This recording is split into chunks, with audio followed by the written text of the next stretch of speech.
Antar and Lodice.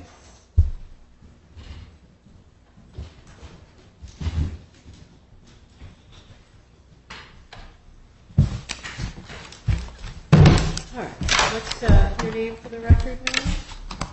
Theodora Antar. And sir? Matthew Lodice. All right, so Ms. Antar and Mr. Lodice, you two have appeared in front of me before. And I would say that the last time that you were here, your performance in front of my court was kind of disastrous. You were yelling at each other, you were yelling at me, you were interrupting each other, you were interrupting me. Now you will notice that you are the only people in my courtroom today because you were so disruptive the last time that you were here that you are all that I have scheduled for the next few hours. But I will tell you right now that if you do not follow the orders of the court, your hearing will be terminated, and I will reschedule it, and we will try again on another day when perhaps you two are able to follow the rules of court. Under no circumstances will you be permitted to talk out of turn, or talk over each other, or talk disrespectfully to each other, or to me, or to anybody else in the courtroom. So I can't stress this enough. I will not waste my time, and I will not waste the court's time and the court staff time on litigants who cannot follow the rules. So do you understand that, ma'am? Yes. And do you understand that, sir? Yes, Your Honor. Do not be surprised if you can't follow these rules and I get off the bench and you get another court date in the mail. Do you understand? Yes. Yes, Your Honor. Okay. Now, we're going to take a moment to discuss what motions we're hearing today and what motions we're not hearing today. Are you both ready to do that? Yes. This, overall, is a visitation petition. It was filed by you, ma'am, and it went to judgment back in 2019. So there are requests by both of you to change that judgment. In order to change that judgment, I have to make certain findings. So just because you're here and asking for changes does not mean that changes are automatically happening. The law requires, for most of the changes you're requesting, that I make a finding that something justifies the change. So I want you to understand that just because you're here doesn't mean you're leaving with what you want. The law is very specific about what I have to find. Now, what I have on the calendar for today is motion 136 and motion 148, as well as, no, I'm sorry. Yeah, we are going to do those. Let's see. No, one of those is really magistrate motion. So really what we have on the calendar for today is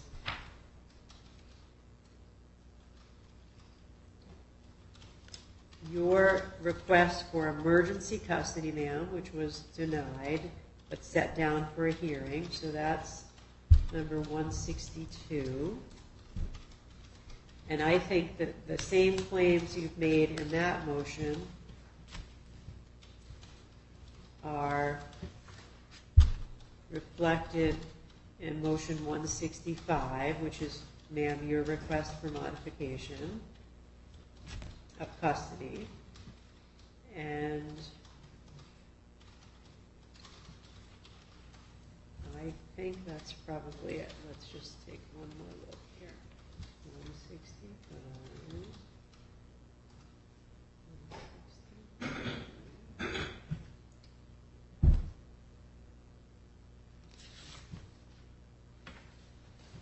So I believe all those motions are filed by you, ma'am. I don't see any of those motions filed by you. So. I also filed for a contempt motion and a motion of change of custody. When did you file those? I want to say March. Okay. March Let 2nd me week. go back. I didn't go back that far.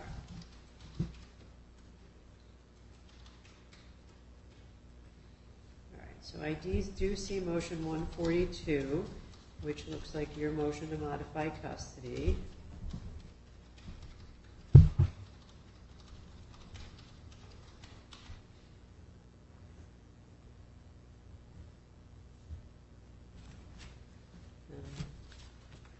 It looks to me like there was an order entered on your motion for contempt by Judge Price Borland. Let's see.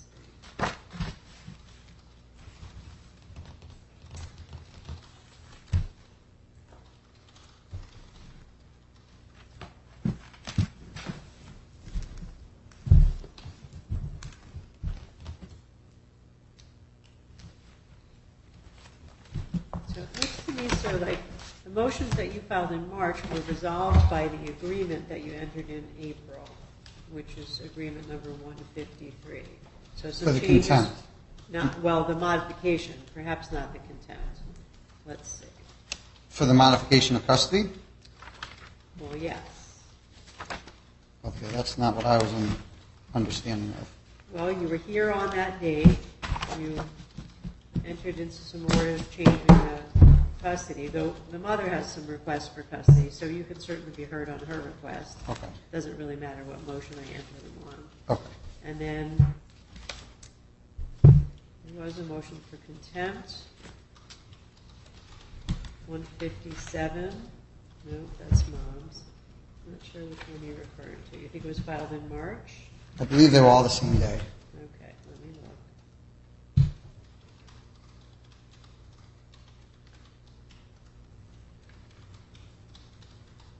March of this year? Yes, I believe it was the 17th, I believe was the day. I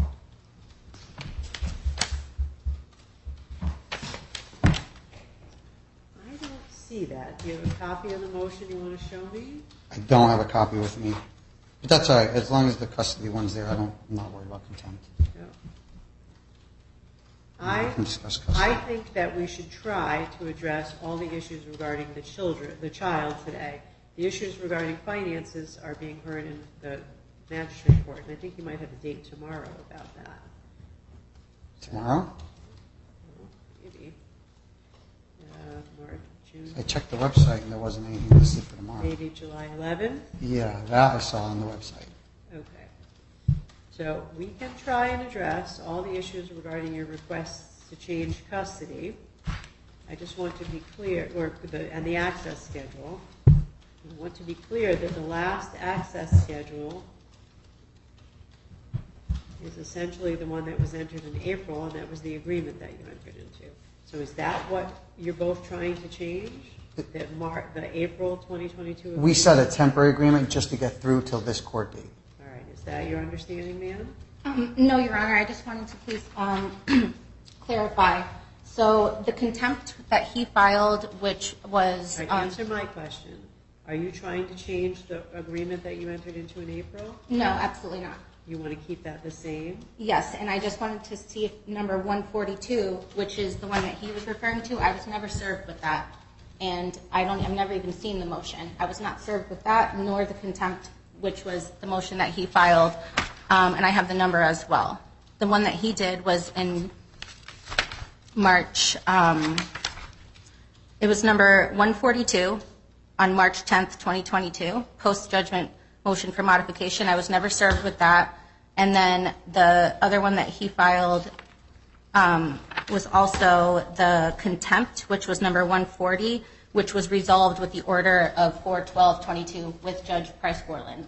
So that contempt was already resolved, and the 142 I'm asking to be removed since I was never served, I was never given proper service at all. Well, I'll hear you both out about your general complaints about following the rules and following the court orders, and we'll see what happens in terms of the motions. If Judge Price-Borland took a temporary agreement, then you both have the right to ask, number one, for that to be changed, or number two, for those motions to be heard.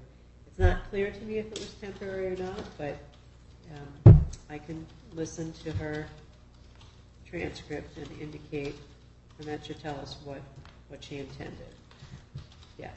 I also wanted to say it was not temporary. It was never said to be temporary. And I just wanted to also ask, because when we were last in court on June 1st, the judge stated that motion number 148, or, sorry. It's 148. 152, which is motion for order of discovery, he stated would be heard today. And that's why we rescheduled the date to July 11th for that modification of child support, because it's very dependent on that results of the motion for financial discovery. So the judge on 6/1, at first they said that on 6/1 we would hear that, but on 6/1 the judge stated we would hear that in front of family court today. Well, I'm happy to try and resolve your discovery disputes. That's not a problem. I'd like you to have a productive hearing in July, so you can tell me what it is that you're asking for. So I'll hear you out about your request to change custody. If there's issues regarding violations of the existing court orders, I'll hear you about that, and we'll talk about the discovery issues, and then I'm going to issue some orders, and then I think we're going to be done. So let's get started. Yes. There's also several other motions that you didn't mention that I filed for contempt, which... Well, that's true, but they were filed recently, and they're not before me today. Okay, because I tried to see if I could get a motion for continuance, because I wanted to see about getting an attorney for this, because everything has become so complicated, and I was seeing if maybe we could possibly, since everything is, going to be heard at the same time, and it's a lot, I was seeing if we could continue that, but just only decide on the financial discovery today so it doesn't interfere with the 7/11 date. All right. Well, the reason I denied your request for continuance is because it indicated that it didn't have Mr. Lodice's consent, and since it was filed so late, I couldn't cancel the court date on such short notice. So have you two talked about that? I don't want to continue it, Your Honor. The only reason she wants to continue it is because she's hoping that I'll be arrested because I'm behind on my child support and I won't make the next court date. This is what her goals are of the custody agreement. I feel like the custody should be heard today, and we need to solve this issue of the custody visitation so we can get that on paper. So moving forward, we at least have something in place where Angelina is protected and things are being done the right way. Well, I am a little concerned, ma'am, that these motions have been pending for such a long time. I don't really want to continue them any longer. Who is it? Have you talked to a lawyer? I have, and I'm trying to get enough money to come up with one. I never said I wanted him to go to jail. He was incarcerated on 6/1 and a purge was set for the child support, and he since has not made a single payment. Judge Price Borland ordered on 4/12 for him to make the payments. He hasn't. He only made the payment to get himself out of prison. And he's lying about his income, which is why the financial discovery is crucial, and getting the transcripts, police reports, other things that I'm also waiting for, which I mentioned in my motion for continuance. And also, I have spoken to an attorney, but they want at least $6,000 to $7,000 as a retainer, and I'm trying to get the money together, trying to see if family can help me, and that's why I asked for the date of August 9th to be able to come back to try my best to get counsel. And to get all the other things I'm waiting for, transcripts, which all are extremely relevant to the custody and, as far as the contempt as well. All right. So, listen, in terms of your request for continuance, if there's no agreement, I'm not going to continue it. I set time aside to do it today. The motions have been pending for a couple of months. Everybody's had notice that this was going on. You two filed the motions as far back as March. Now I'm almost in July. So I think really we have to get some of these things done today. Do I have the right to get an attorney in this case? Because I feel that I need one. Well, if you felt like you needed one, you'd have one standing next to you now. I set these hearing dates a while ago. I'm not going to continue it the day of because you want counsel. You've had the ability to get counsel up until now. So do you have a right to have an attorney? Certainly, but you don't have a right to have the case continued indefinitely until you get one.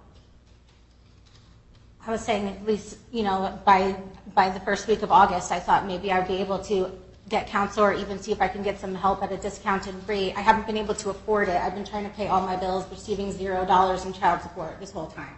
And I do want to try to address most of the issues today. Okay, well, we're going to do that. So you two can have a seat.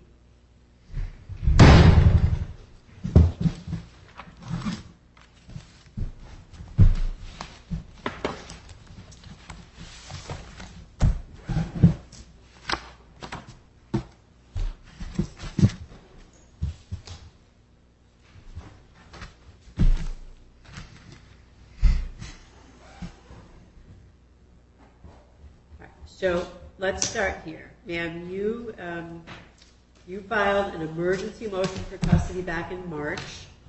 The emergency portion, the part where you file it and send it give it to a judge that day, that was denied. You have the right to a hearing to continue that request for emergency orders. If you want to be heard on it, you can. So is that something you're pursuing today, the notion that the child is in immediate physical danger or at risk of physical injury from the father. Is that something you're continuing today? I'm sorry, which number of the motion are you referring to on this one? It's number 145. So, we had a hearing with that one with you on March 8th, and you denied it, and that was thrown out, so that we're ready past that. Okay. We're going to go through all the motions.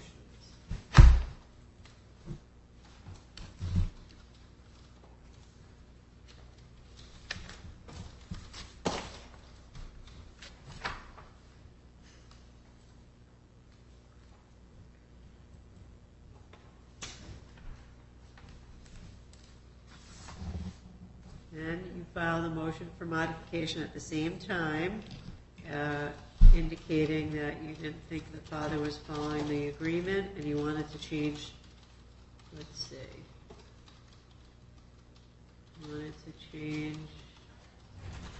you wanted to remove the father's visitation. Is that something that you're pursuing? That's 146. 146 was resolved at the 412 hearing with Judge Price Portland. Well, I think the father's indicating those orders were temporary. No, they were not temporary, and it was never said to be temporary, ever.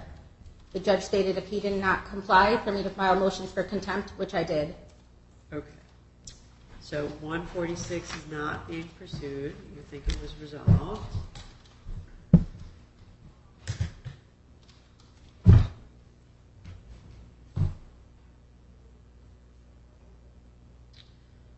And you filed 148, which is also a motion to modify. I think that's what's been heard in the magistrate court because that's about the finances. That was 148, Your Honor? Yep. So that's being heard by the magistrate court, and that's the motion on which you were requesting discovery. Is that right? I was under the impression that 148 might have been the motion to transfer, No, or I wasn't sure what that one was. No. The motion 148 is a motion for modification, asking to change the child support, Okay. indicating that the father's making more money, and a request for you to remove the father's visitation. So I think the removal of father's visitation was addressed in my orders regarding the emergency motion, but I don't know if you're still pursuing the change of the child support. Is that correct? Yes, and that's what's being heard on July 11th. Okay. I think that's true. And that's the motion that you want discovery on? Correct. Okay. So that's, motion 148 still has some things we need to address. And let's,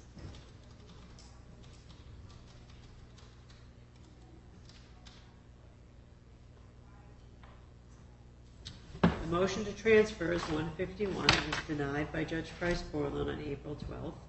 So that's resolved.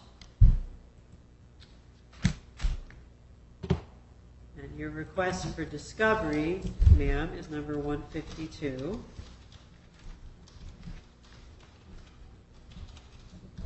So we'll take that up.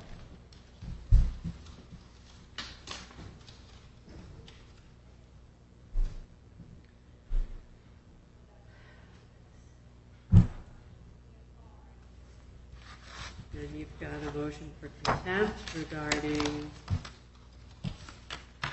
first refusal. Is that something you're pursuing? Yes, can you please state the number of it? It's number 157. Okay, yes. And phone calls.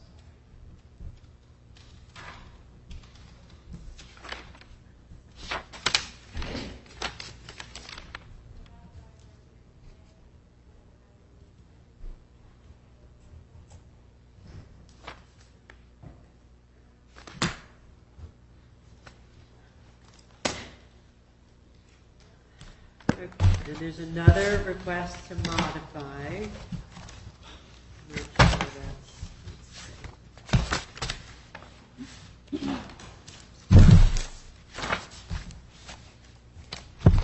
that's, I think it's 157.6. Perhaps it's the same motion.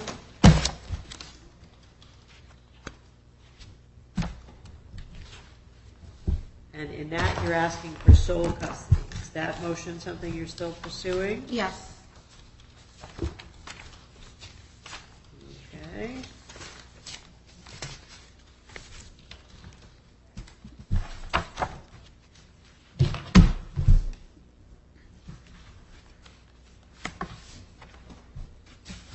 There's another motion for contempt regarding child support. That was just filed in May.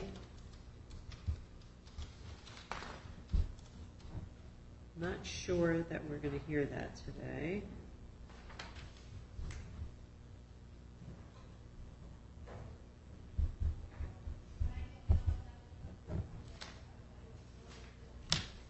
I think those more recent motions will have to be assigned some dates in the future.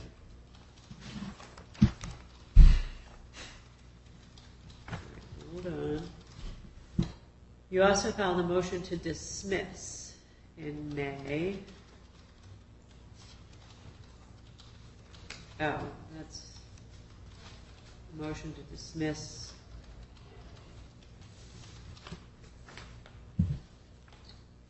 It's a motion to dismiss your contempt motion, so maybe we will take that up.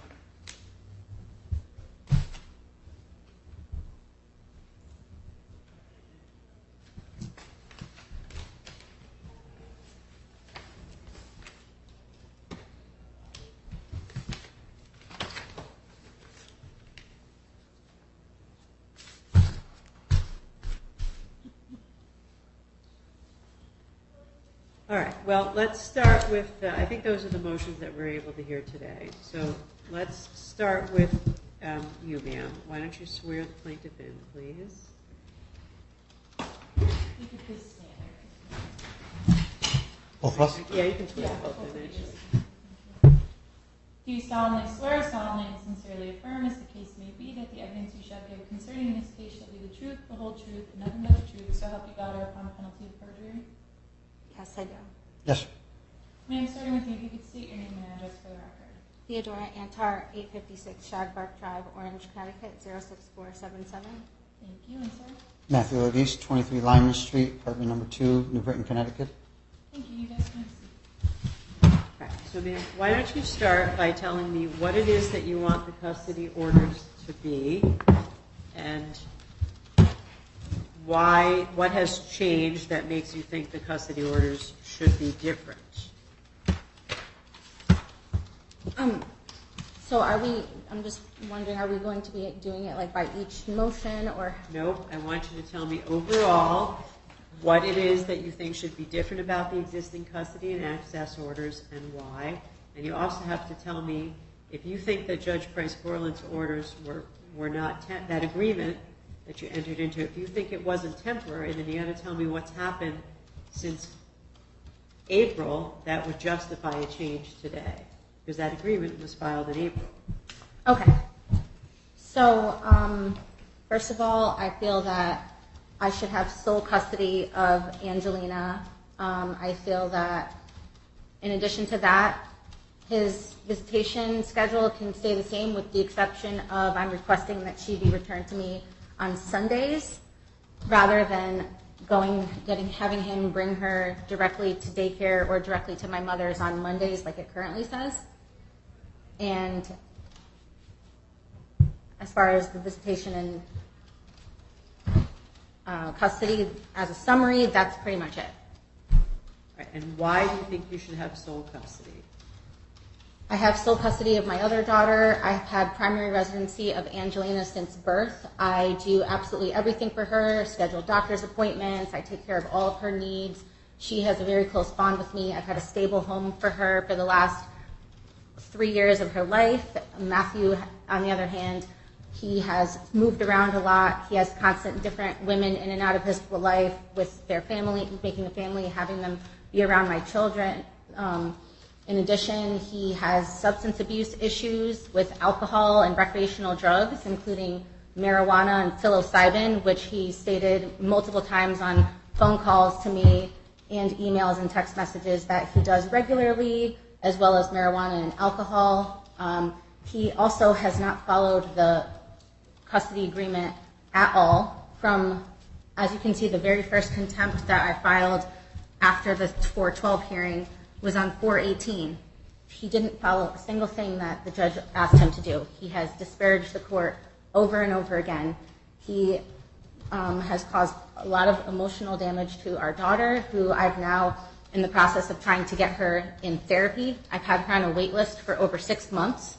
I've spent hours calling different places trying to get her in treatment because she's showing signs of anxiety, showing signs of separation anxiety, and just acting out and things like that. And, I have a lot of evidence, and I'd like to have a chance to be able to go over everything in detail before I say anything else, but, All right, well, your testimony is evidence, and you got to tell me what you want me to know now. So Okay. That's why I'm asking you. Okay. What has happened since April that would require a change? So, since April, he has violated the agreement several times.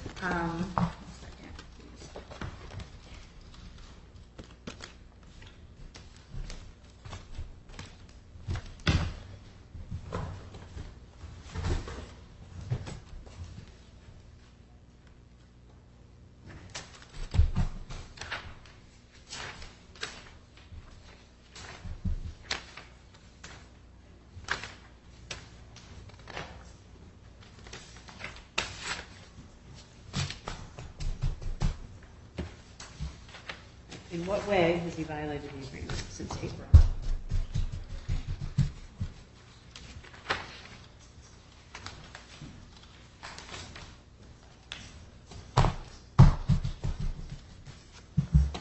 Okay, one of the biggest ways that he's violated the agreement is regarding our court order, which speaks about religious decisions for the child, and the order which was entered in the court June 18th, 2021, number 128. Grab that. Copy of that. I have it in the file. I don't need to give you a copy. Your Honor, I have that on my phone. Is it okay if I pull it up on my phone while we go through it? Thank you. Do that.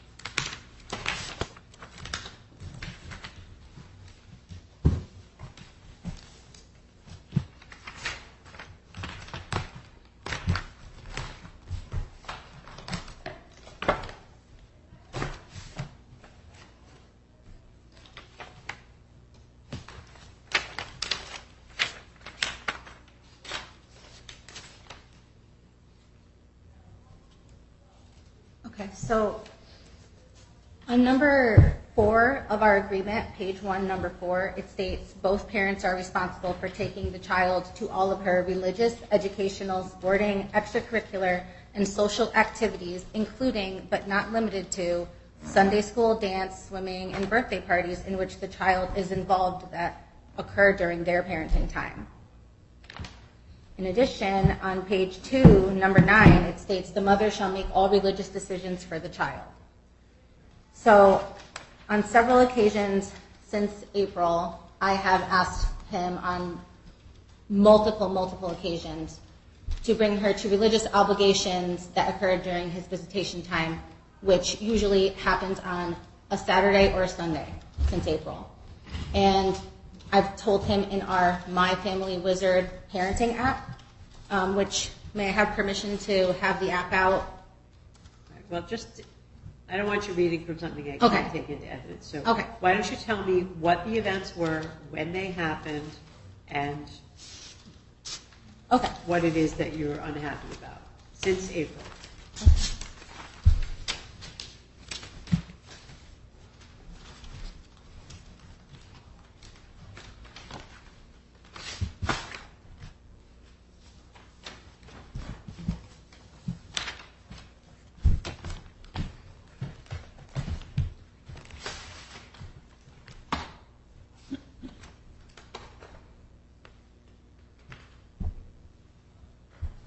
So, for example, on May 11th, I told him that she had a religious obligation that was going to be on that following Sunday at 10 o'clock a.m. at the Greek Church in Orange, which she has been a member at since she...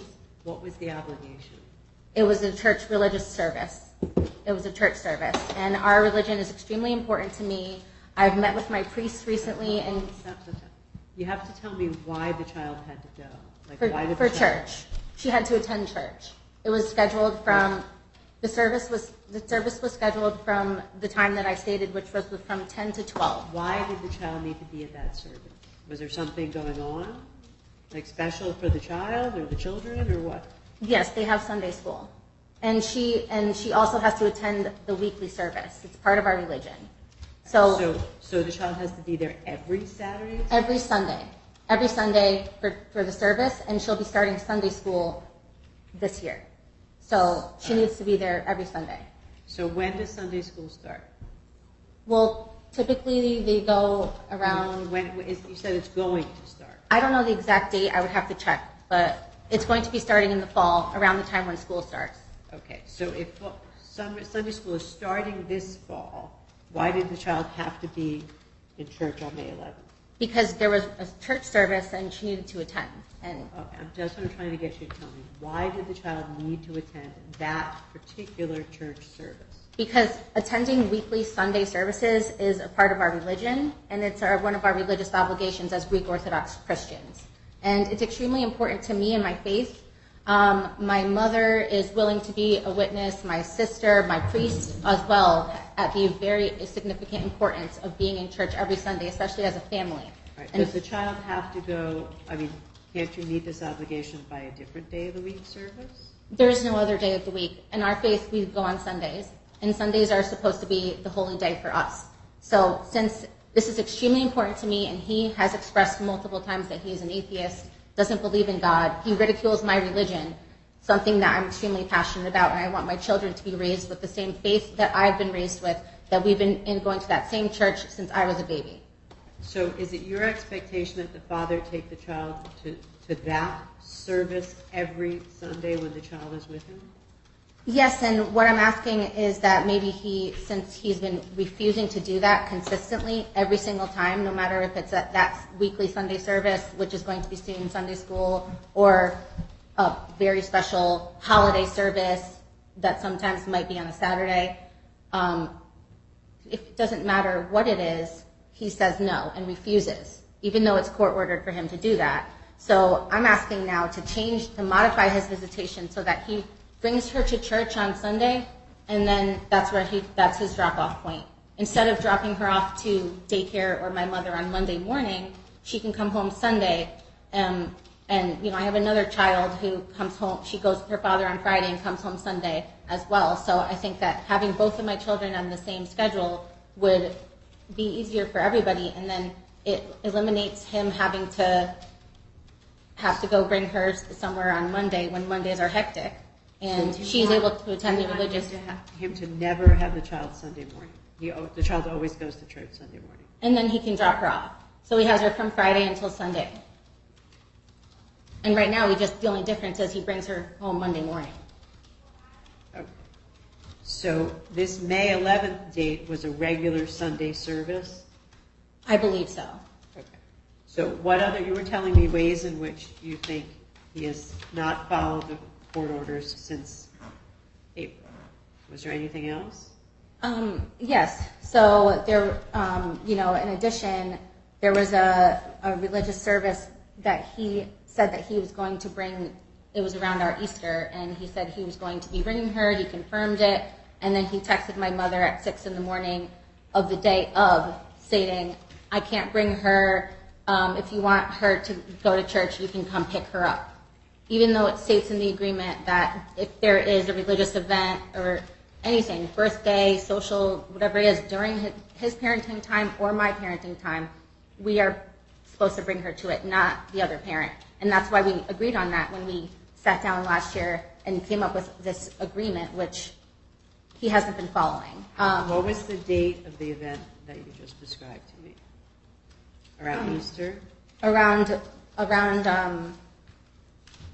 I would say it was around that time. I don't know off the top of my head.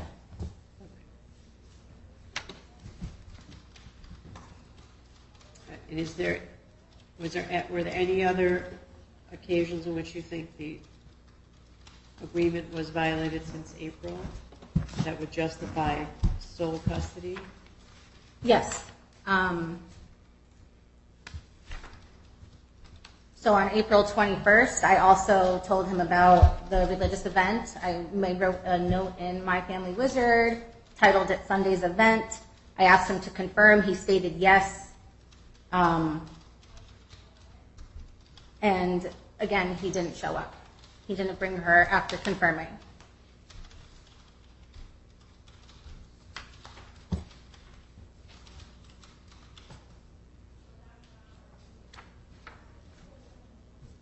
Is there any other reason why you're requesting sole custody? Yes, the substance abuse issues. He is a very heavy drinker, and he leaves my child with people that I don't know. On our agreement, number 1, I believe, of our agreement states that he is supposed to give me the right of first refusal. Since that agreement has been in place, it's been a little over a year. He has never once asked me if I wanted the right of first refusal. And during those instances, he has left the child with his son, who is on medication for mental health issues that he actually was forced to comply with because he was withholding the medication, and his ex-wife had to get an emergency ex parte order because he threatened the doctor to stop giving the child the meds. He leaves him with the child, who's maybe 14 years old. He's left her with his ex-wife and her boyfriend, and my child stated that she was left sleeping on a couch, and I wasn't given the right of first refusal. He's left her with other people, including his girlfriend that he lives with that I've never met. He's left her with several people that I have no knowledge of, and when I ask him where she is, he says, it's none of your business. I can leave her with whoever you want, and doesn't give me the right of first refusal. All right, and how do you know that these things occurred? My child told me, and there was multiple times when he stated and admitted to me that his son watched the child and that he left her with his son, who is a minor, and like I said, he has ADHD and he is unable to handle a young child who at the time was 2 years old. My daughter also told me, and every time that my daughter says things and I question Matthew about it, he accuses my child of lying. My child does not lie. She's extremely smart for her age, being 3 years old. She speaks and she tells you the truth about everything. And if it's something that she says that he doesn't want me to know about, he accuses her of lying. And that's not right. He's gaslit to my child.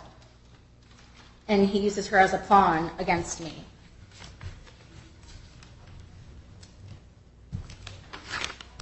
So I don't understand what you mean by that he uses the child against you. So he tries to do things related to the child to hurt me. Whether it is, there's been instances where he said he was going to take her, and then he was upset because maybe I was dating somebody or something like that, and he then refused to take the child after already agreeing and committing. So we've gone through so much just to even get to the agreement that we had last year. And, you would also see that we had several pending motions before that June 2021 agreement was made because he was harassing me, trying to get me to be with him, and I didn't want to. And then we finally came up with this agreement, and he kept stating that he was going to take me back to court and lower my child support to try to hurt me. He kept saying that if I didn't do what he wanted, he would take me to court and state that he has no income. Are you talking about something before your agreement or after? Because I have to consider things since April, so I can't go back to the beginning. Well, this is since June, so this is since the last agreement besides April was made. All right, well, you're asking me to change the April agreement, right? I'm just asking to change so that the visitation schedule will be that he brings her to church every Sunday, and if for some reason the church is closed, then which would rarely happen, but if it was, to bring her to my home instead, which is in the same town, and for sole custody, because I believe that he is not stable. He was incarcerated for not paying child support, almost missed his visitation. He withholds income. I ask him all the time, can we get our child set up in classes for soccer, for anything? He says, no, I'm sorry, I can't. But he has money for his apartment. He has money for an extravagant garden. He has money for going out all the time with his friends and his girlfriend. And every time I'm calling to say goodnight to the child, he's at a party. He's, you know, his social life is his priority. And he does the child a great disservice by refusing to pay for anything that she needs. He has violated the child support order since April 12th. Judge Borland stated in there and made it clear, start paying the child support every Friday, no later than 6 p.m. He hasn't paid a single dollar besides the purge to get himself out of prison. And he stated in court that he doesn't think it hurts our child in any way for him to owe thousands of dollars.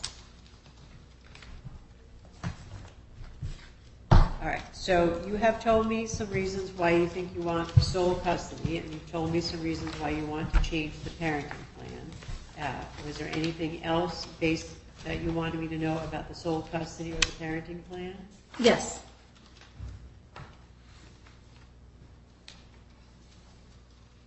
So this is related to the contempt that I filed on May 25th.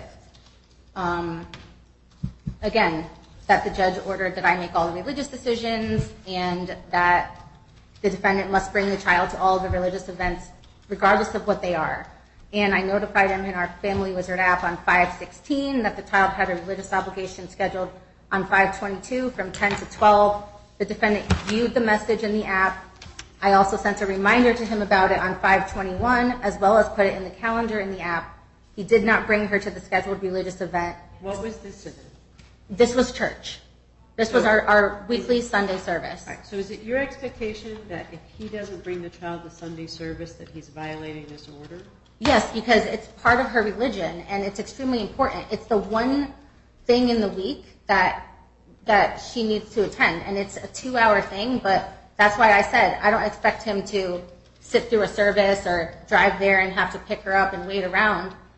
It would be so much easier if she just stays there, attends the service with the rest of me and my family, my other child, her sister, her grandmother, her godmother, all these people who are part of this.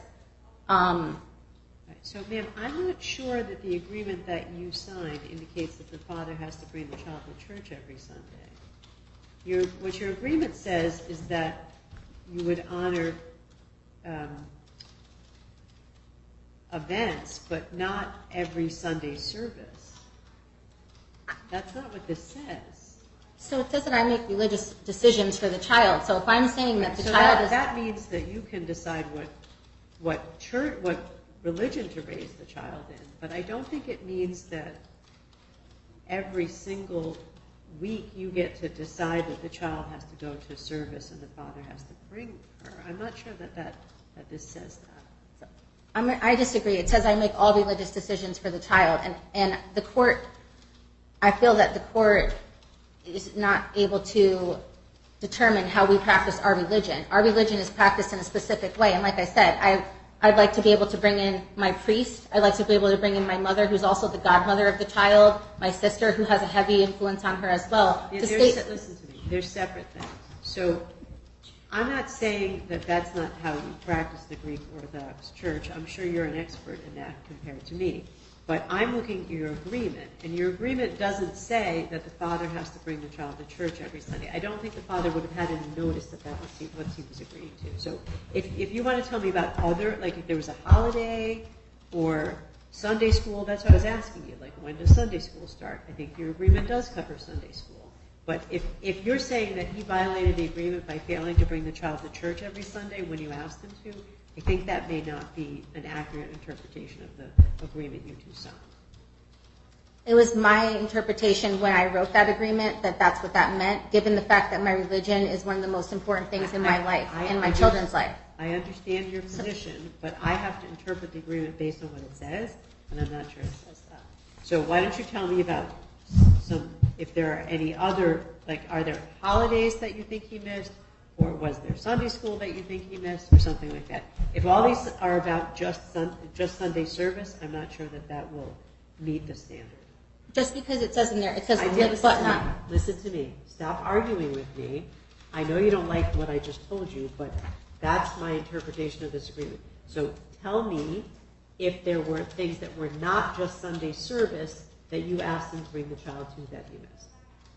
There are several other things. However, in that agreement, it states it's not limited to the things that are in the parentheses. It states including but not limited to. I read it, ma'am. So why don't you tell me about the other things?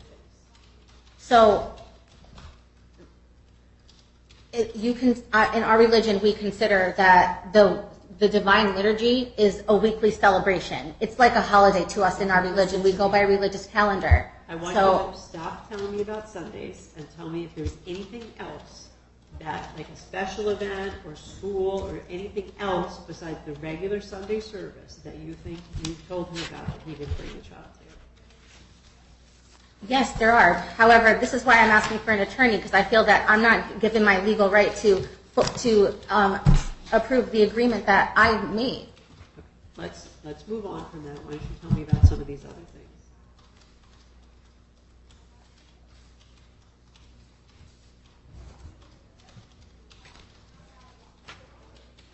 So she ordered Matthew that he had to get the Our Family Wizard app by April 15th of 2022.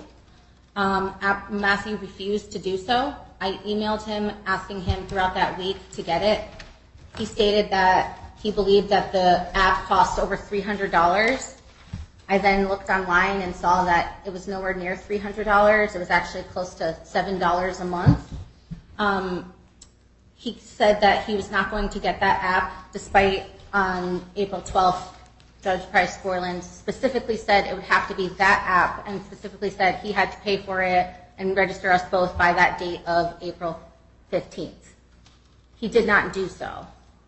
He continued to email me. He stated to me that he was only going to do it if I downloaded a free app, which had glitches. I read reviews of it. It stated that it had ways where you could go in and post things as the other parent, and there's a reason why Judge Price Borland chose the Family Wizard one. Hold on, I don't see anything about Our Family Wizard in the order, in the agreement of April 12th. 150. Oh, never mind, the clerk found it, thank you, Madam Clerk. Okay, so does he have it now? Are you saying he got it late? It's not that he got it late. He continued to refuse to get it, and he said to me, he kept emailing me 10 to 12 times a day, stating to me that he was not going to get it, and the only way that he would do a parenting app was if I did the free one that he was insisting that we did, called App Close. Yeah. I told him I only use my email for business. I don't want to get harassed with multiple emails nonstop every day from him. Please follow the court order stating that you have to get this app. Do what the judge said. He refused. He continued to refuse. He kept calling me on my phone, and he kept emailing me. So I had to go to the Orange Police Department, and this was on, may I look at my calendar? Yeah.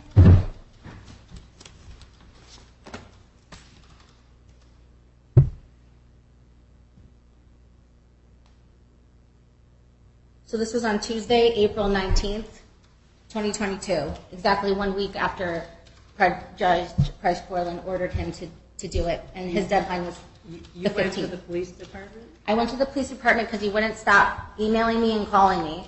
I stated to the police that I showed them the court order. I said to them, I want them to tell him not to contact me again unless it's in the parenting app only, and please stop emailing me. The police had to call him and tell him that. He tried to say to the police that the app was $300 and he wasn't going to do it. Right, hold on. Okay. Were you there? I was. For his conversation with the police? Yes, I was. The police officer told me. So, all right, so that's not the same thing. The police officer told you what he said? Yes. Okay. So back up. Is he using Our Family Wizard now? He is only after the officer told him that if he didn't, he would be arrested for harassing me and contacted me. If he said if he contacted me again. Stop. Okay. So when did he start using it? The first day that he actually did download it and use it was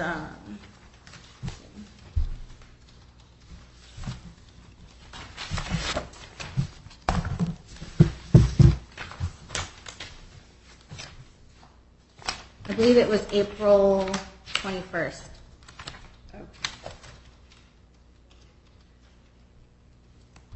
Okay. So I think you were telling me other reasons why you wanted sole custody and other reasons why you think that he violated the April order. Anything else? Yeah, so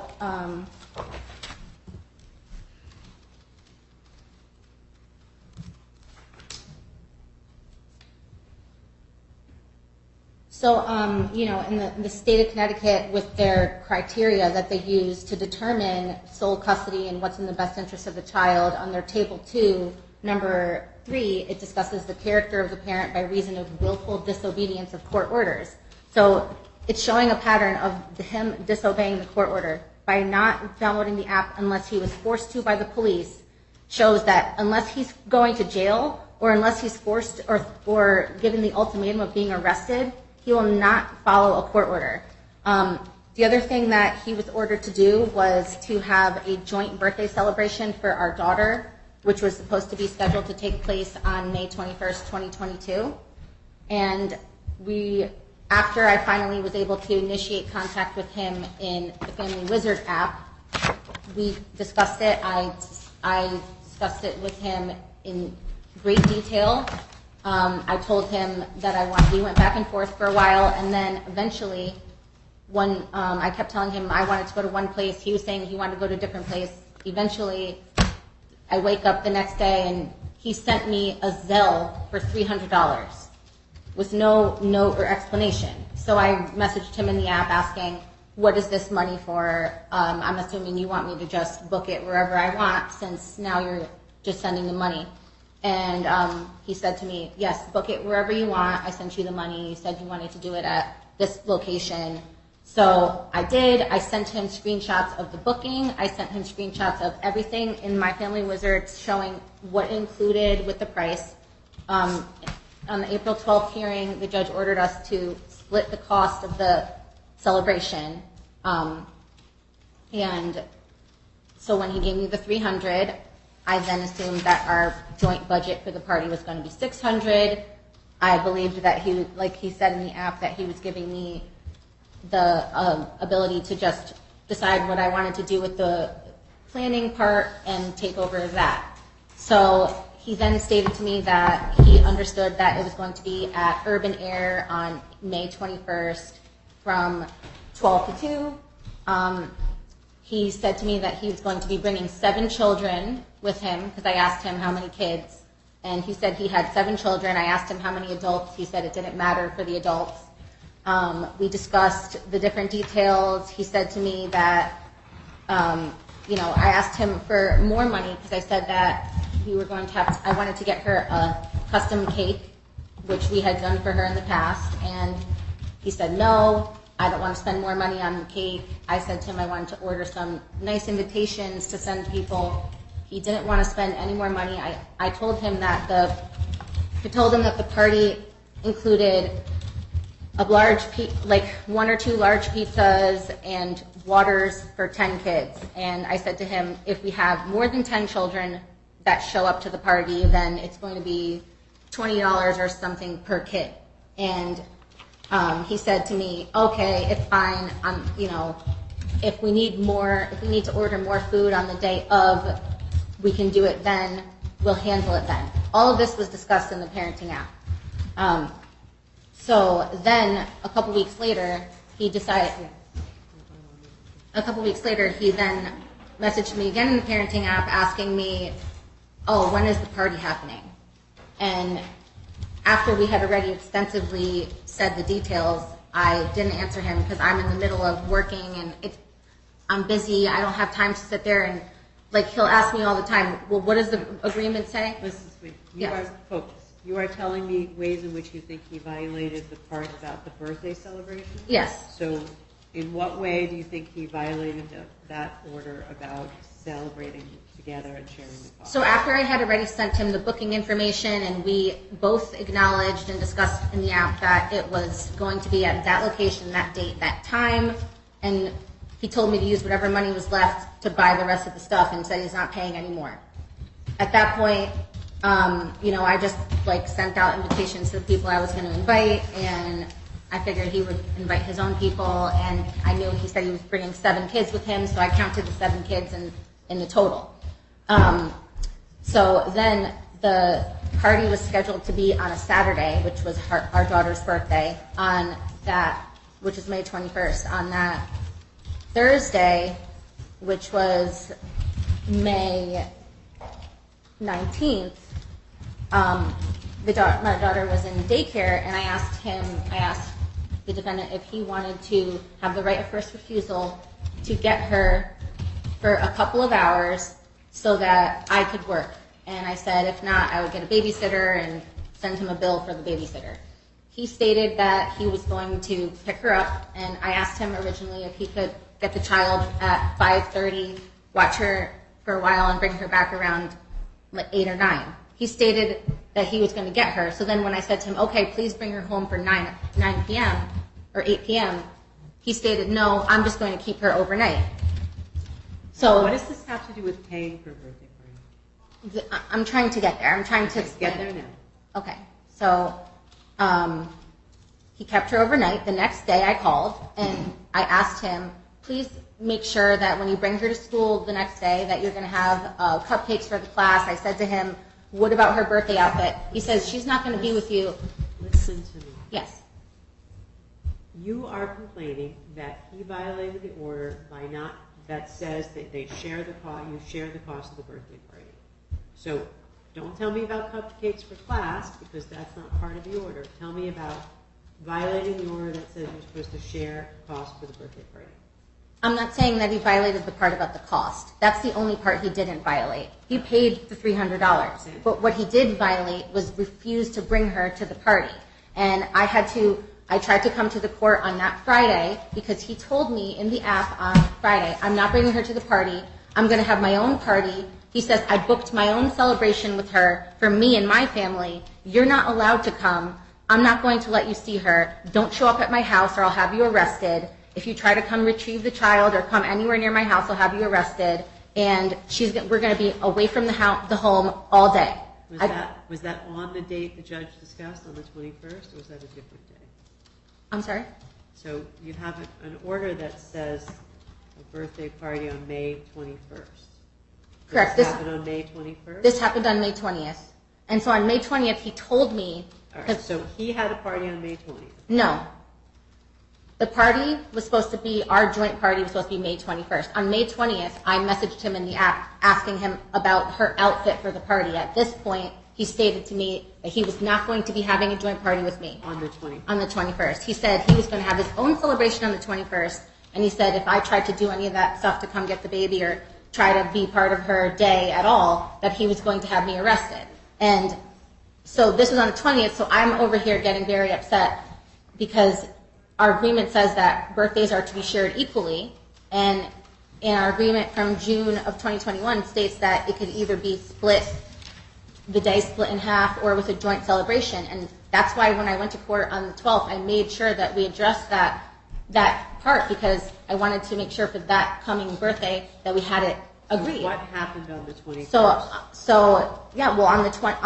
On the 20th, I came to the court. I tried to file that emergency ex parte order, which was denied, and I tried to get the judge to, allow the child to come back into my custody in order that he had to bring her.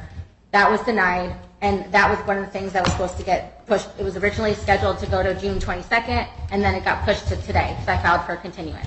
So on the 21st, on the 20th, I feel this is important. On the 20th, that evening. I know you feel all this is important, but I need to hear what I think is important. So tell me what happened on the 21st. Well, after I went to the police on the 20th and had the police made contact with him, only after the police, again, made contact with him, they went to his house. He refused to open the door. The police... Listen to me. Yes. Were you there? This is what the officer told me. So, And that's why I wanted to get the police report, which isn't ready yet. I want you to tell me what you experienced, because I can't really rely on what other people told you they experienced. So just tell me what you experienced, okay? Don't tell me what other people said. Don't tell me what other people told you he said. Just tell me what your experience was. Well, after going to the police station, I tried to have them, they said that they were going to go to his home and try to visit him. After him refusing to cooperate, they stated to me that I should, if he doesn't bring her to the party, to call and they would do a warrant for his arrest.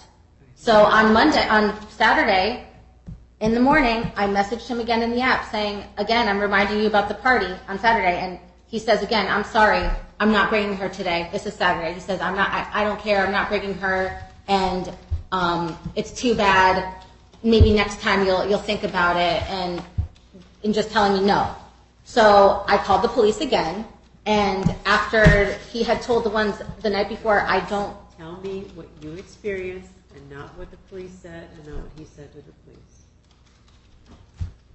So the police told me that they were going to go to his house again and try to talk to him and give him another ultimatum of either bring the child to the party or they were going to issue a warrant for his arrest.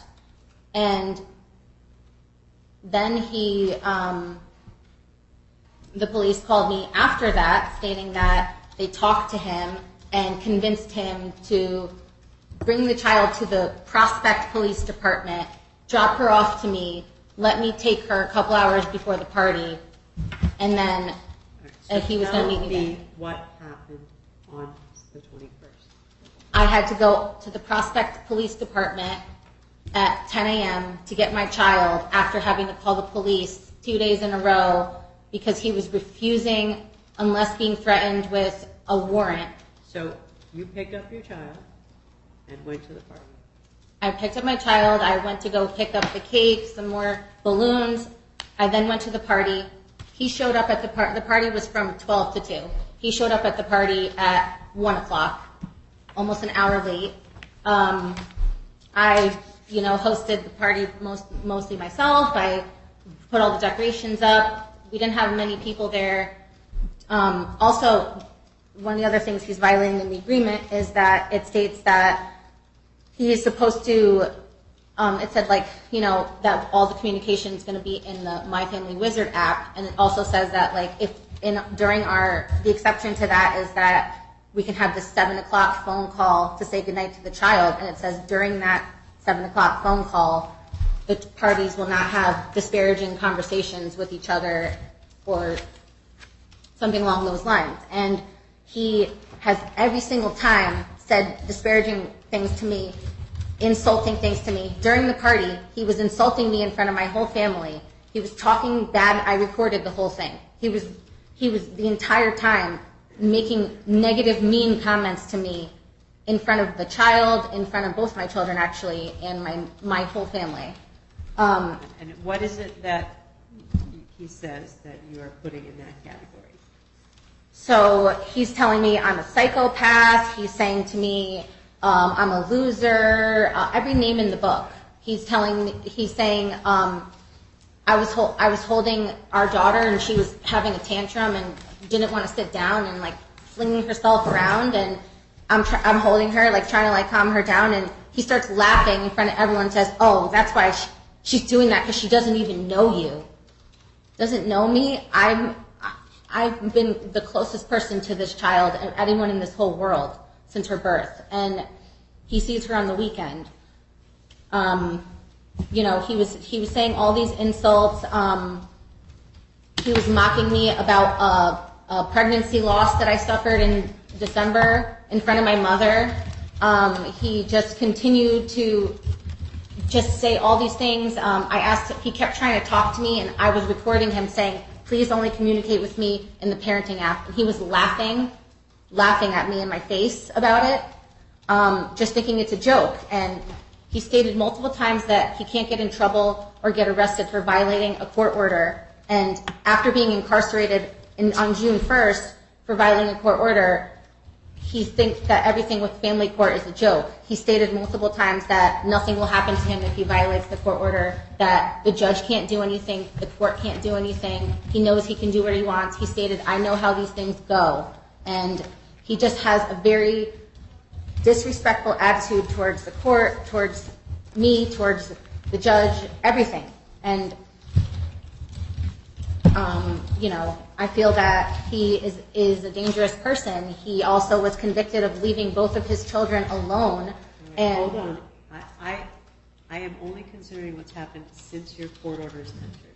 Okay. All right. So, are we done, or is there more? No, there's more. Okay. Why don't you? I want a little highlight about what it all is, because it takes you a long time to explain things to me. So, what else? Like, why don't you hit the highlights for me? What else is there? Okay. Before you get into the details, just tell me what the things are. Okay, I just need 1 second, please. The other thing is that it stated in the agreement that the father was supposed to bring the child on Mondays to daycare by 9 o'clock. He has not done that. He has actually been bringing her anytime that he wants. Out of the 6 Mondays where he was supposed to bring her since then, he's only brought her by 9 o'clock, 2 of them. The other 4, he didn't. Yesterday we had... What do you mean by he didn't? Like, So, what I have... did he So, arrive instead? yes. Give me 1 second, please.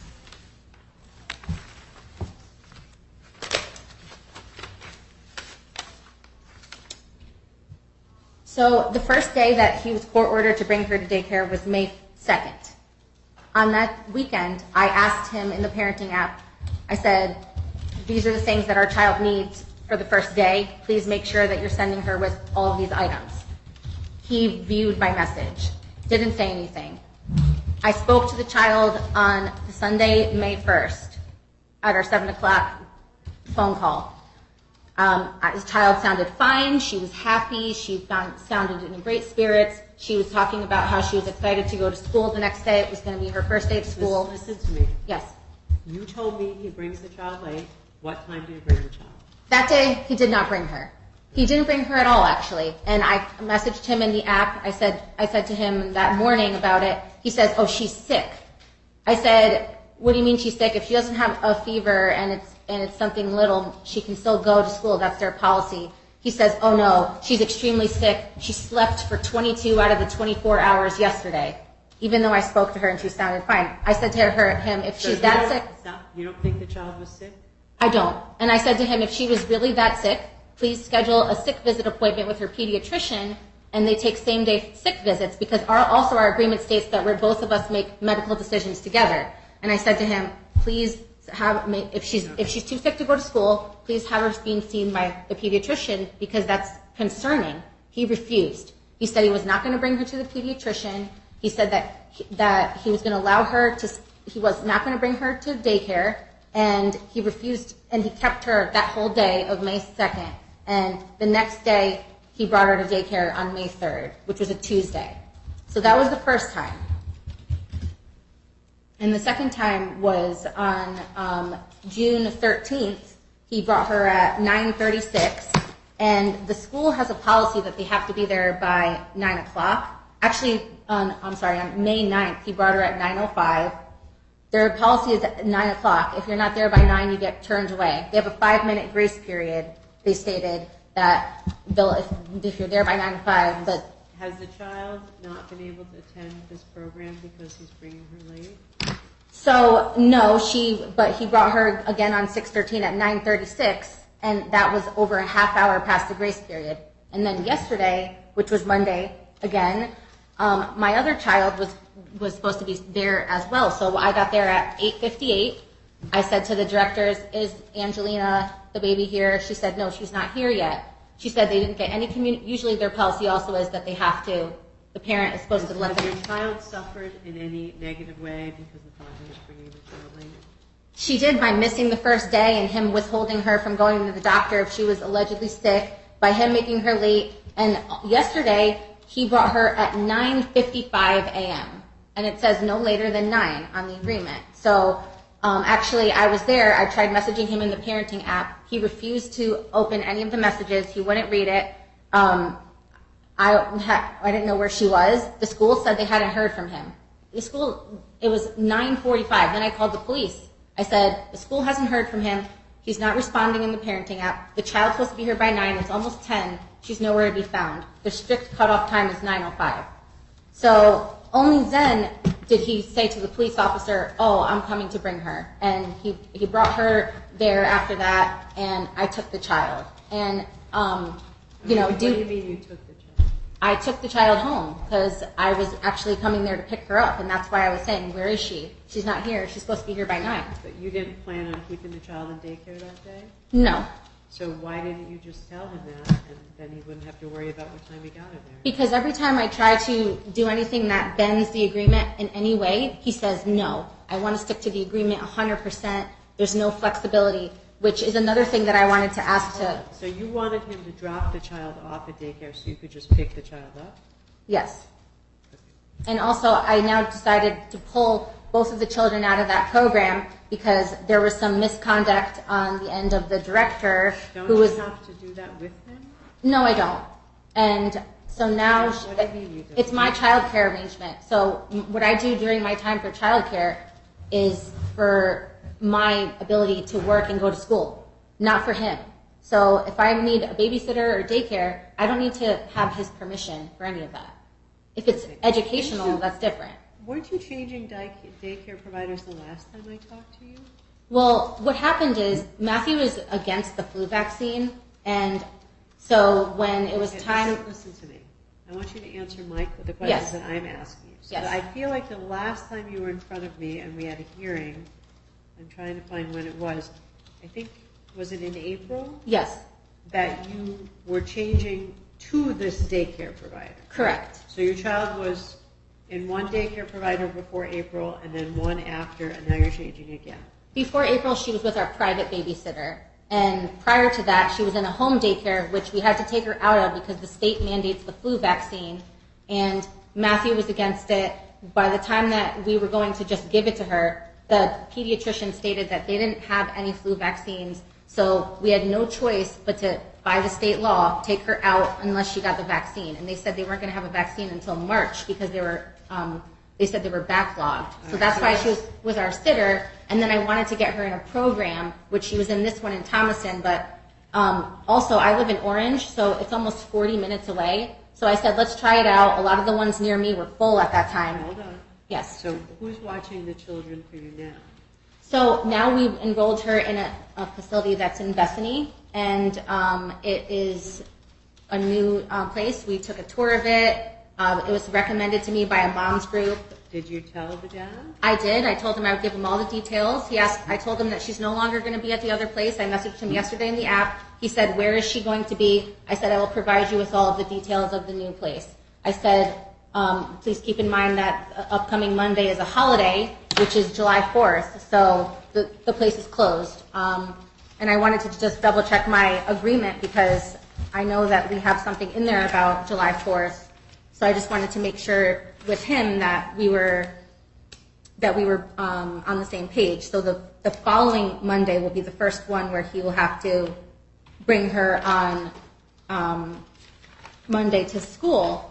But the thing is that Hold on. yes, You have an agreement that says he has to drop the child off at daycare, yes, but you've moved the daycare. yes.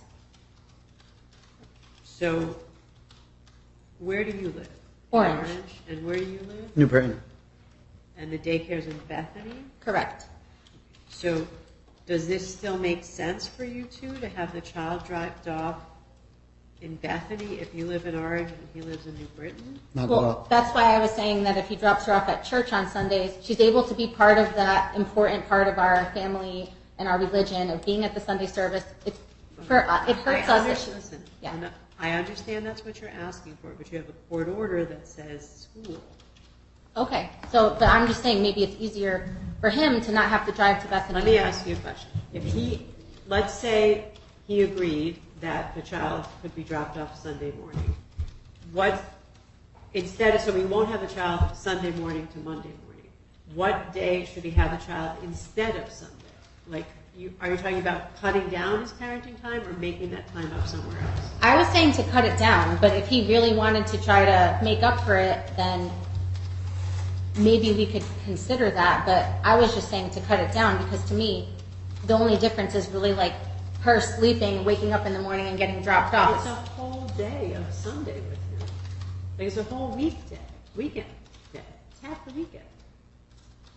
Well, she spends the majority of the time with me as it is, so. No, that's something that you're requiring the child to. You think the child is supposed to be dropped off, but that's not what your agreement says. Your agreement says the weekend would be with the father.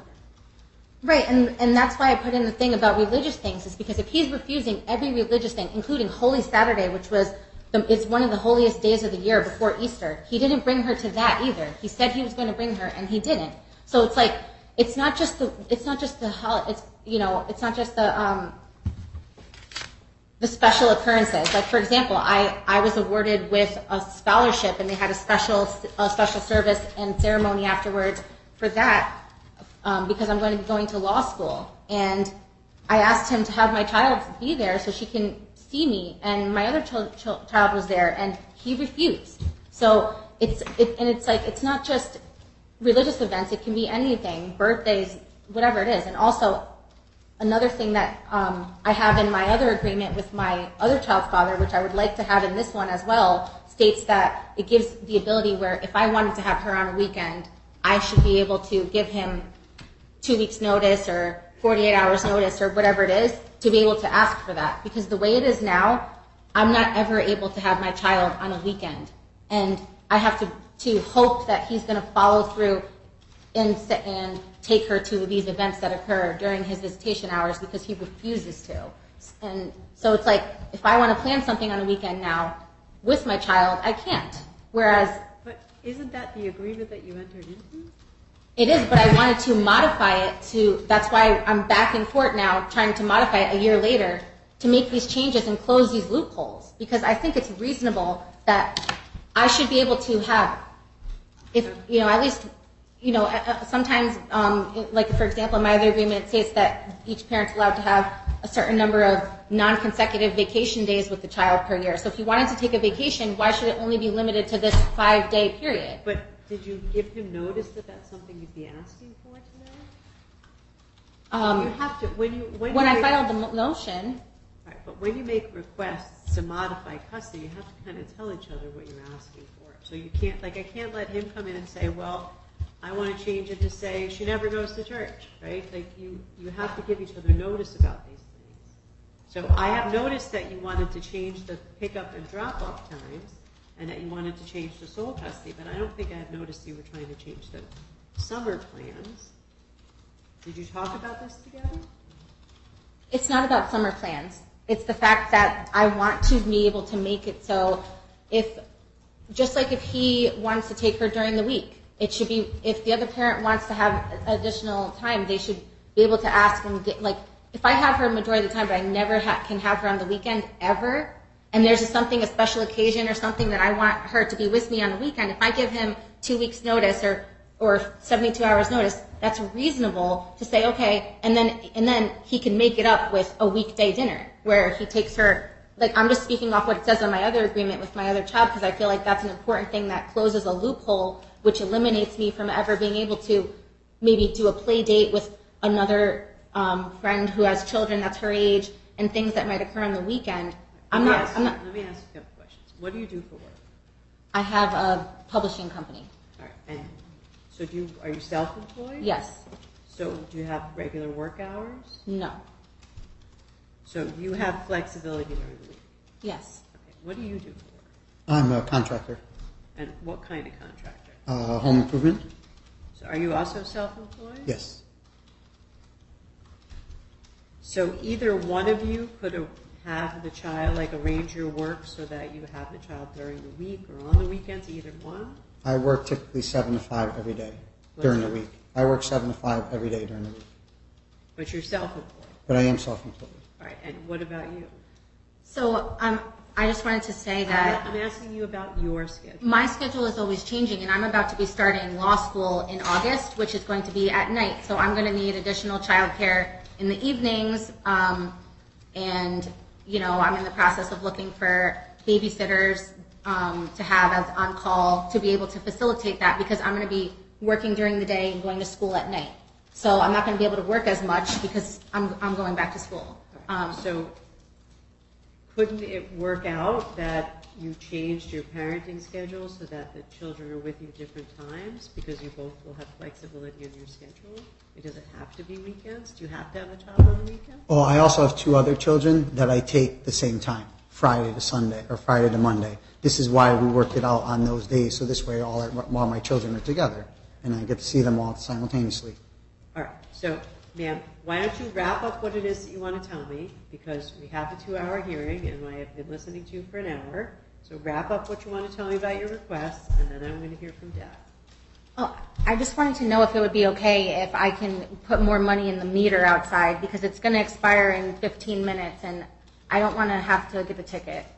Okay, well, if you'd like to take a break, we can do that. Why don't you wrap up with whatever else you want me to know, like 5 minutes or so, and then we'll take a break. And when you get back, I'll hear from him. I have a lot. It's going to take more than 5 minutes for me to wrap up. Well, give it a try.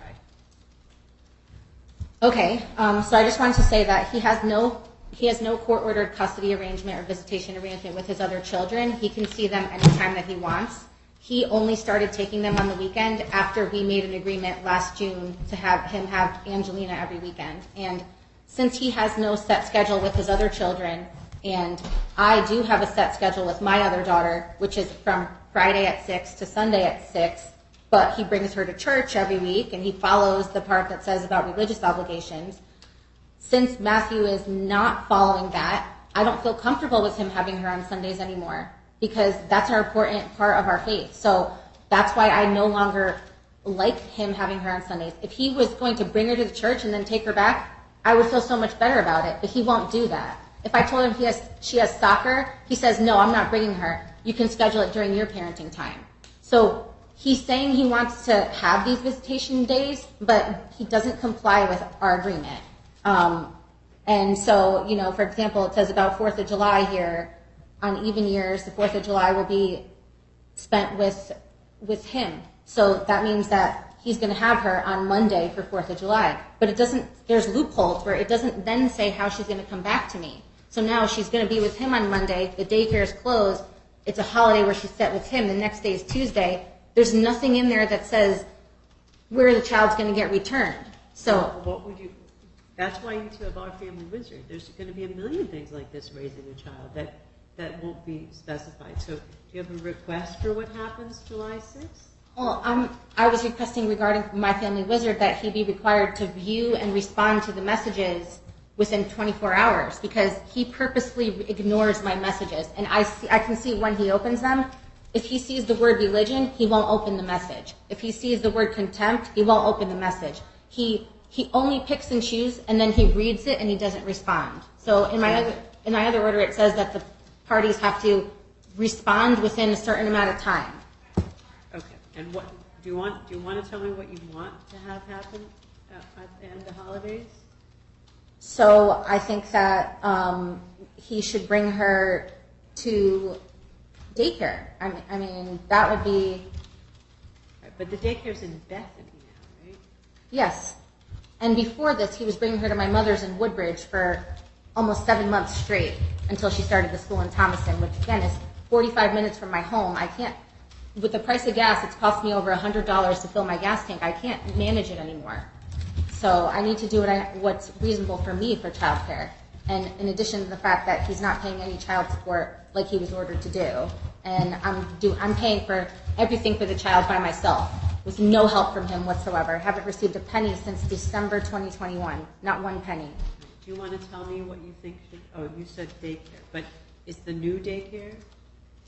Well, for this I don't want to say something that's going to be for every single holiday, because it all depends on what day of the week it is, and each thing is specific. But as far as this coming July 5th, which is a Tuesday, I would appreciate it if he would bring her, like, as it would say for Monday, either to daycare or if the daycare's closed to my mother's. So maybe if we just put something in there saying that, like, if the holiday falls on a Monday where the father has the child, then he shall drop off instead on Tuesday. Okay. All right. Because I don't think there's going to be too many Monday holidays that he'll have her, but it kind of gives it, what if it's Christmas or something, then this way it explains what to do for the next day. Okay. Why don't you go put money in your meter? Well, I do have a couple more things I wanted to say before.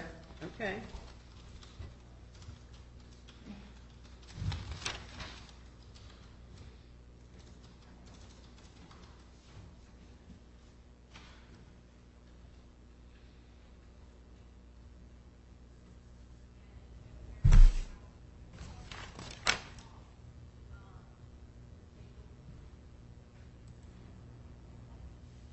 So as far as the nightly phone calls as well, in addition to him making really mean, nasty comments to me, every time it says he's not supposed to have disparaging remarks towards me, and the parties will not speak to each other, and will just only hand the phone to the child. I've recorded, and I told him in our family app that all calls I have with him to call my child are recorded to be able to have as evidence in court. And during every single call since that date of April 12th, he has screamed at me, called me names. He said bad things about me in front of the child. He will refuse to let me speak to her. He'll hit the tone dial buttons over and over so I can't hear anything. He'll stand there and I'll answer the phone and I'll say hello, and he'll stand there and he'll like yell from the other side of the room, "Oh, Angelina, come over here to answer the phone." He won't like walk over to her and hand her the phone. He's clearly in a different room, and what's really upsetting to me is that he constantly is saying these disparaging remarks towards me, and I've not said one single word to him at all outside of the parenting app. Why don't you tell me what it is that he says that you're describing as disparaging? He says, "Oh, you're fucking stupid." He says, "You're a loser. You're such a child. Nobody likes you. This is why nobody loves you." I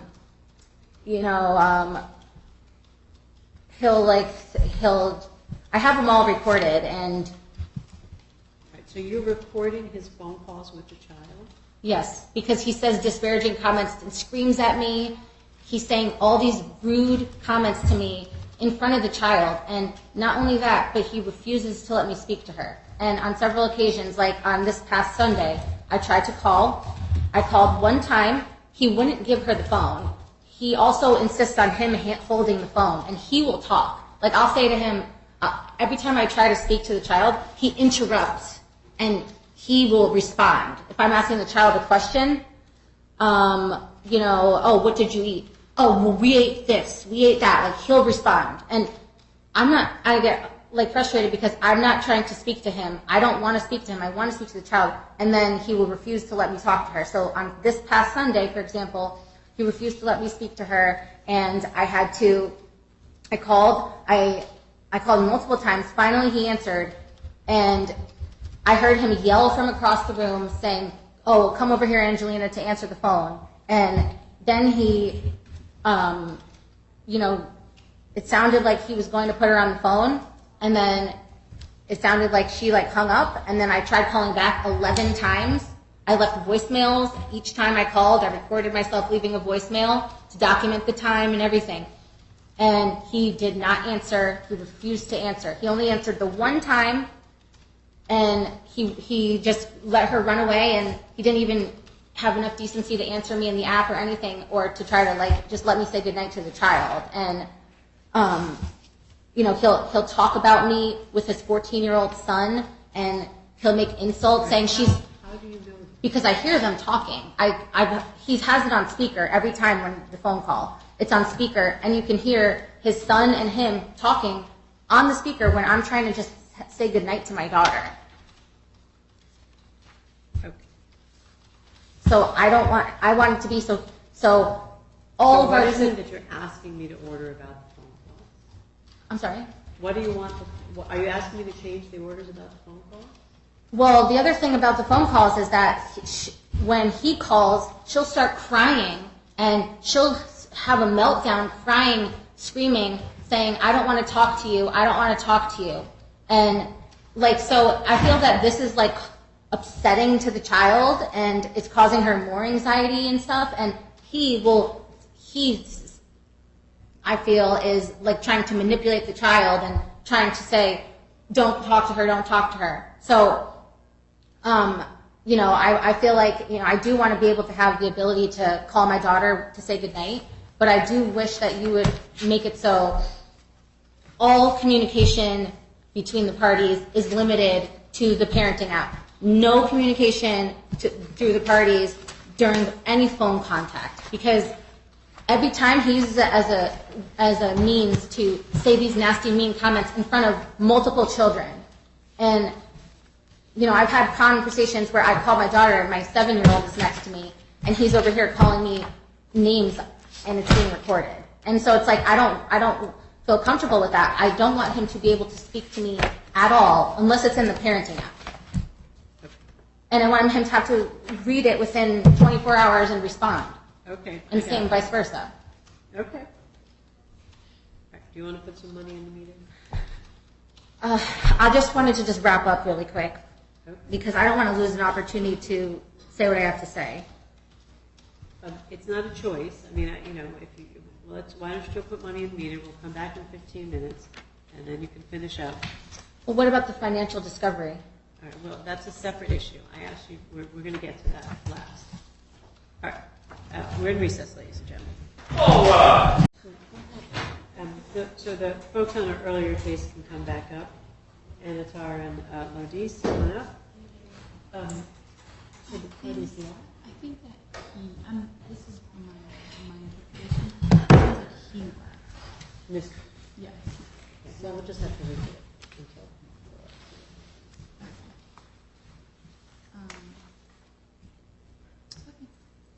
What's that? So resuming after a very long break.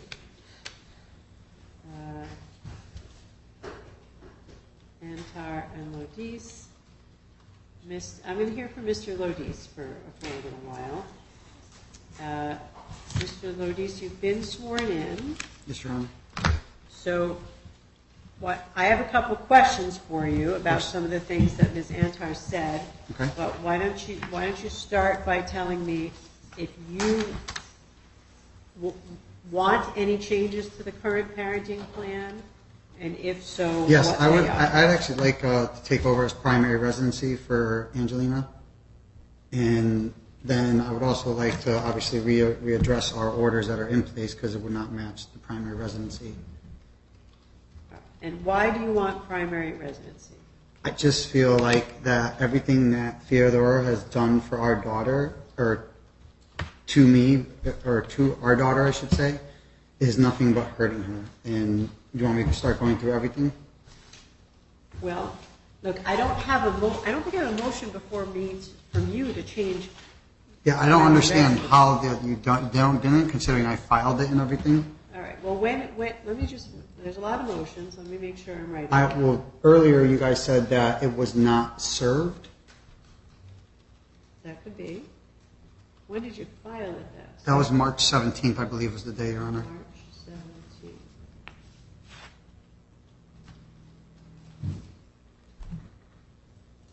All right, so I do see a motion to modify. I think that might be the mother's.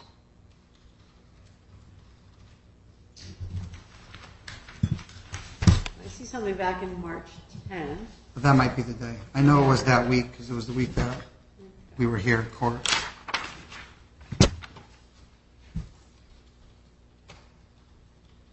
And how did you provide notice to the mother of that motion? I gave it to a, Marshall. Marshall?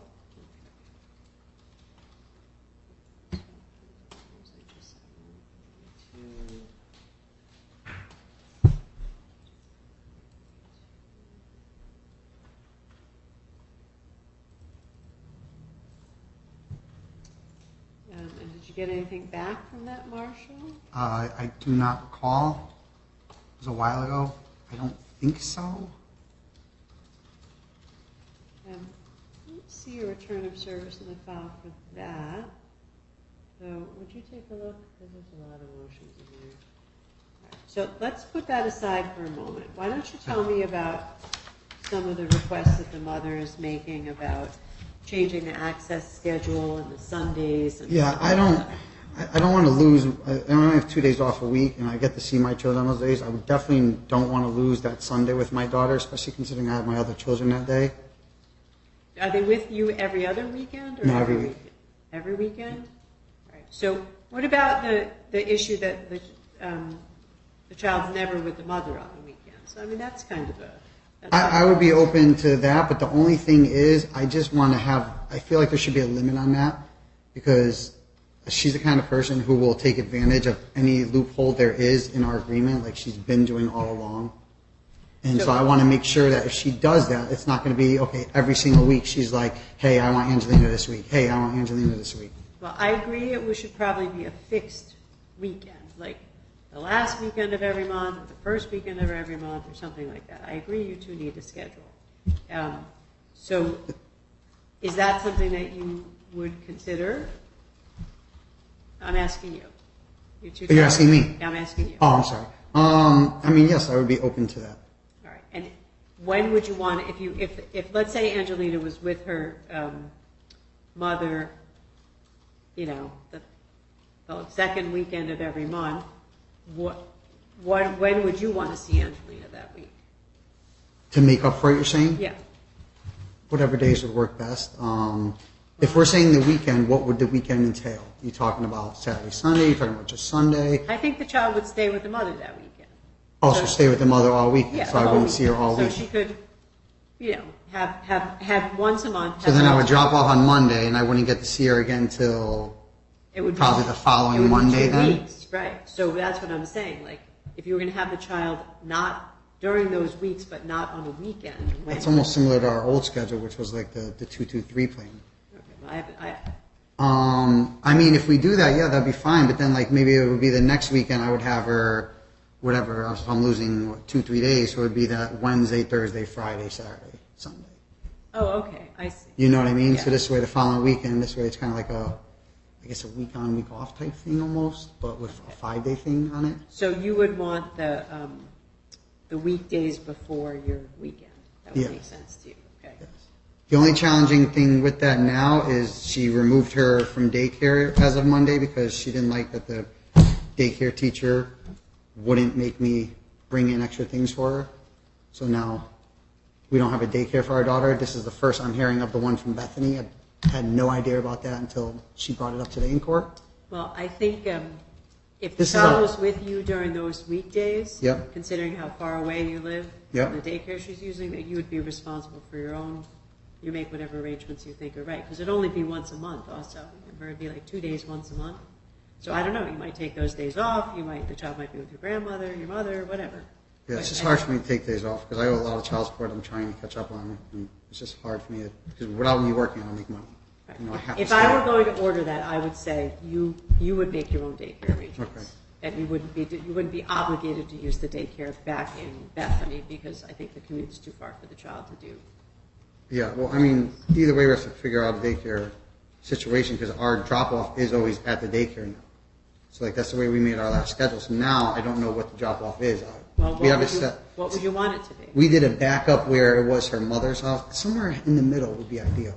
Like, I don't want to have to go. And this is my big issue about bringing her to church Sunday because I brought her to every special event that she said I wasn't bringing her. Like the Greek Easter, the Passover, the name day, all those special events. I made sure I brought her to church on time. She's never there at church. It's always just her mother there. She doesn't go to church. She says she does. She doesn't. I can have her mother verify that if you need me to. There's no interrupting. And like that's the big thing is it's an hour away. Gas is. We're going to get back to that. But Okay. let me just, for my sake, one thing at a time. Of course. If the child was with you those couple days, like, so let's say the child's with the mother every second weekend of the month. Okay. And that weekend of the month, then the following week, you'd have the child, you pick the child up Wednesday, she'd stay with you through Monday. Okay. Right? You're going to make your own daycare arrangements? Yeah, I can do that. You can do that. I'll figure it out. Now, the next question is, if we're not doing pickup and drop off at daycare, where would you want it to be? Somewhere in the middle? Somewhere in the middle would be ideal. Okay, but we're talking about early in the morning. Yes. So I have to, on Monday, I have to drop my other children off at their school. So their school is, the last one gets dropped off at 8:10 is bus comes. So I leave Southington at 8:10. Okay, so you could meet her with... Waterbury. Our old meeting place was the best. It was Naugatuck because it was right in between everybody. It was in between my ex-wife, my mother, her parents, her house. Like that Naugatuck spot is right in the middle of all. I don't remember where that was. It was the Cumberland Farms in Naugatuck, and I picked the Cumberland Farms because it has a lot of cameras in case there's any issues. Okay, well, there's probably a million Cumberland Farms in Naugatuck, so which one? It's the main, the one on, I'm going to name it street. It should be on our original order. I don't have a copy with me. All right, I'll find it. Okay. So that's your suggestion? That would be my suggestion. The old order, okay. Now, she's saying that there are Sunday events church events that you didn't get the child to. Yes. In May, in the last 2 months. Do you want to comment on those? There was no events. The only things I didn't bring her to was the church every week, and because I can't afford to drive on my days off with my children, I can't drive all the way from my house, all the way to Orange, bring her there, sit there for 2 hours, twiddling my thumbs, and then drive all the way back. Lose 4 hours of that morning. Okay. My car is struggling right now. I am having a lot of car problems, which I'm hoping to get resolved in the next couple of weeks.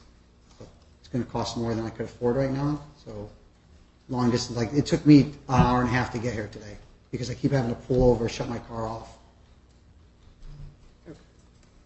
Okay. What about Our Family Wizard? I'm sorry, what about what? The wizard, Our Family Wizard? Yeah, Tell me about that. When that happened, I downloaded it 3 days later. I didn't download it first because when we first discussed it in court, the judge says, there's 2 ones you can use. You can use App Close or you can use Our Family Wizard. And she was telling me at the court that the App Family Wizard is only $99. So I said, fine, you know what, we can do that one. When I looked it up, it ended up costing me $340 because I had to pay for myself and her. So it was $340 for just a year. So every year now I have to come up with $340 for the app. So I was asking her, I wasn't refusing. Why were you paying her share? Because she won't pay it. She'll just say no. I think you were each supposed to pay your own share. Okay. All right, we'll get back to that. And then I asked her that whole week, those first 3 days, I was like, can we please just use an app that's free? I really can't afford to shell out $340 right now, especially since I had to give her money for the party also, which I also want to touch on that too. We're going to get back to that. Okay. And then she kept saying, well, stop harassing me, stop calling me, and that's when the police called, and I was like, fine. So I borrowed the money from somebody and paid for the app for both of us. And then I sent her the email, and then 3 days later, she finally responded and signed up. And when was that?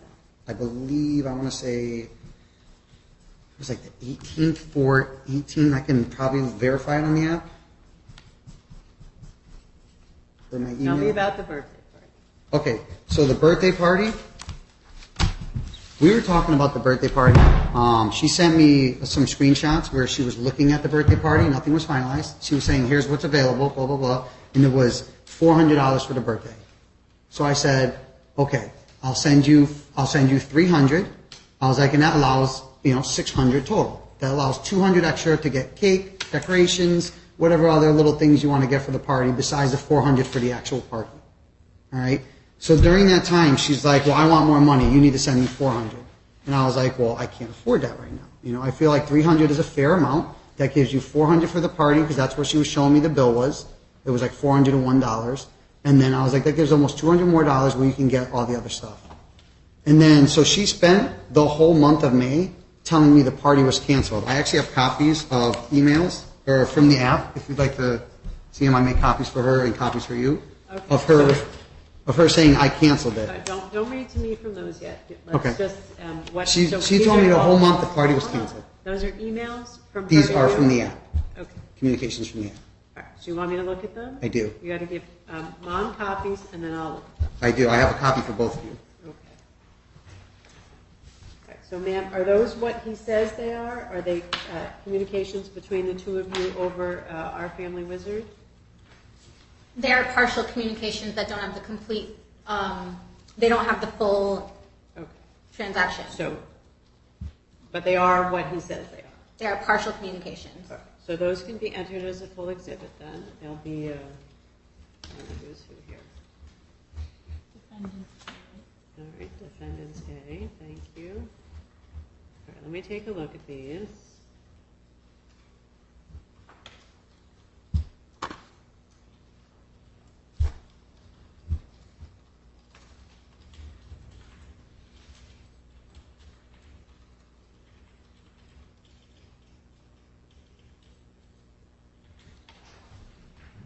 There's a lot of messages here. Which page is? They're different. So if you look at the first one on page 1, the first paragraph is her saying I canceled it. And that was May 3rd. And on the second page, Yeah. if you look towards the bottom, we're on April 30th. She says again, party is off.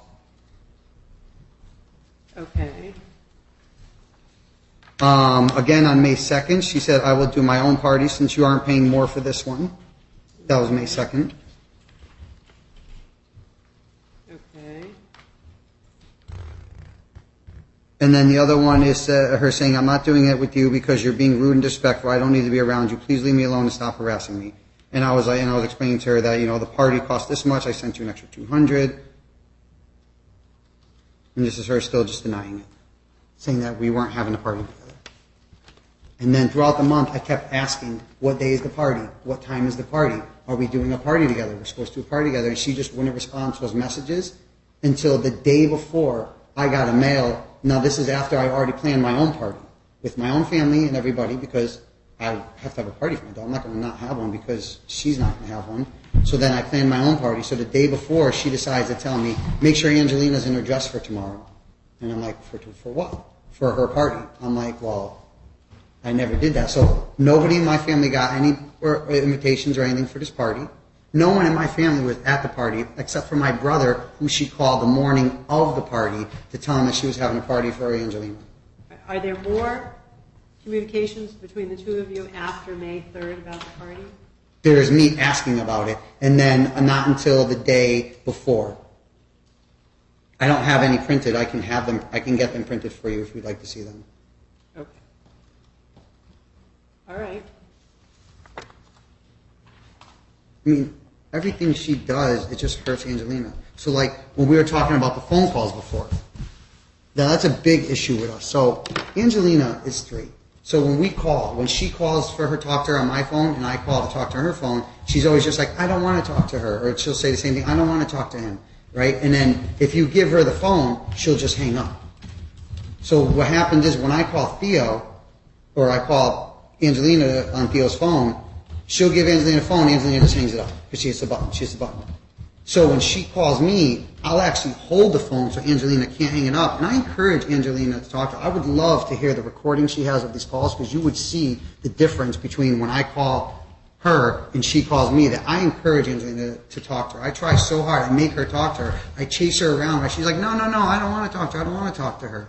Not only that, I have to call at 7 on the dot, according to Theo. If I call 1 minute later, she won't answer. And I even have emails from that same app of her saying that, she's sleeping, she wakes up at 5, call time is 7 p.m., not 7:05, not 7:12. Next time, be proper at 7 p.m. sharp like the court order says, if you want to say goodnight. Like, this is what I have to deal with, telling me that I can't call before, I can't call a minute after, it has to be exactly at 7 o'clock. So if I don't get to my phone at 7 on the dot, I don't get to talk to her that day. She can call anytime around that time. She's called at quarter of, she's called at quarter 20 after, and I'll always answer for her because I want Angelina to be able to talk to her because I know that's what's best for her.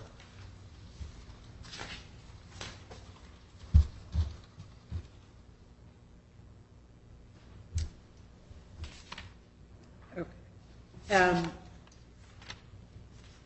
She indicated that the child support has not been paid. Is that accurate? That is accurate. I am behind on child support. My bank accounts are empty. One's negative. The other one has like $12 in it. I'm struggling right now. I'm having trouble getting by. Are you working? I am working. What do you do for work? I'm a contractor, self-employed. Oh, that's.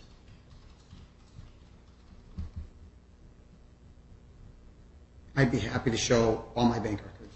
Like when it comes to that discovery, I have no problems bringing them all up because you will see that I'm not making the income that she's claiming I'm making. And like she says that she's struggling paying child support. She went on vacation last week out of the country. How does somebody struggling paying, getting by, able to go on vacation? Well, what is going on with your child support? Is none of it getting paid? Well, I just paid $2,100 of it the other day, or was that 2 weeks ago because I had to because I was getting incarcerated. So now I'm down to like $0. And now I'm trying to make a payment this week, and obviously every other subsequent week I'm trying my best. It's just hard. I got a lot of bills, and gas is through the roof, and like gas and groceries alone cost me, $500-600 a week. Like I still have to feed my children 3 days a week. Like even though, she has primary residency of Angelina, I still have her 3 days a week. I still have to give her dinner 3 nights a week, breakfast 3 days a week. That matters. She only has her one more day than I have her.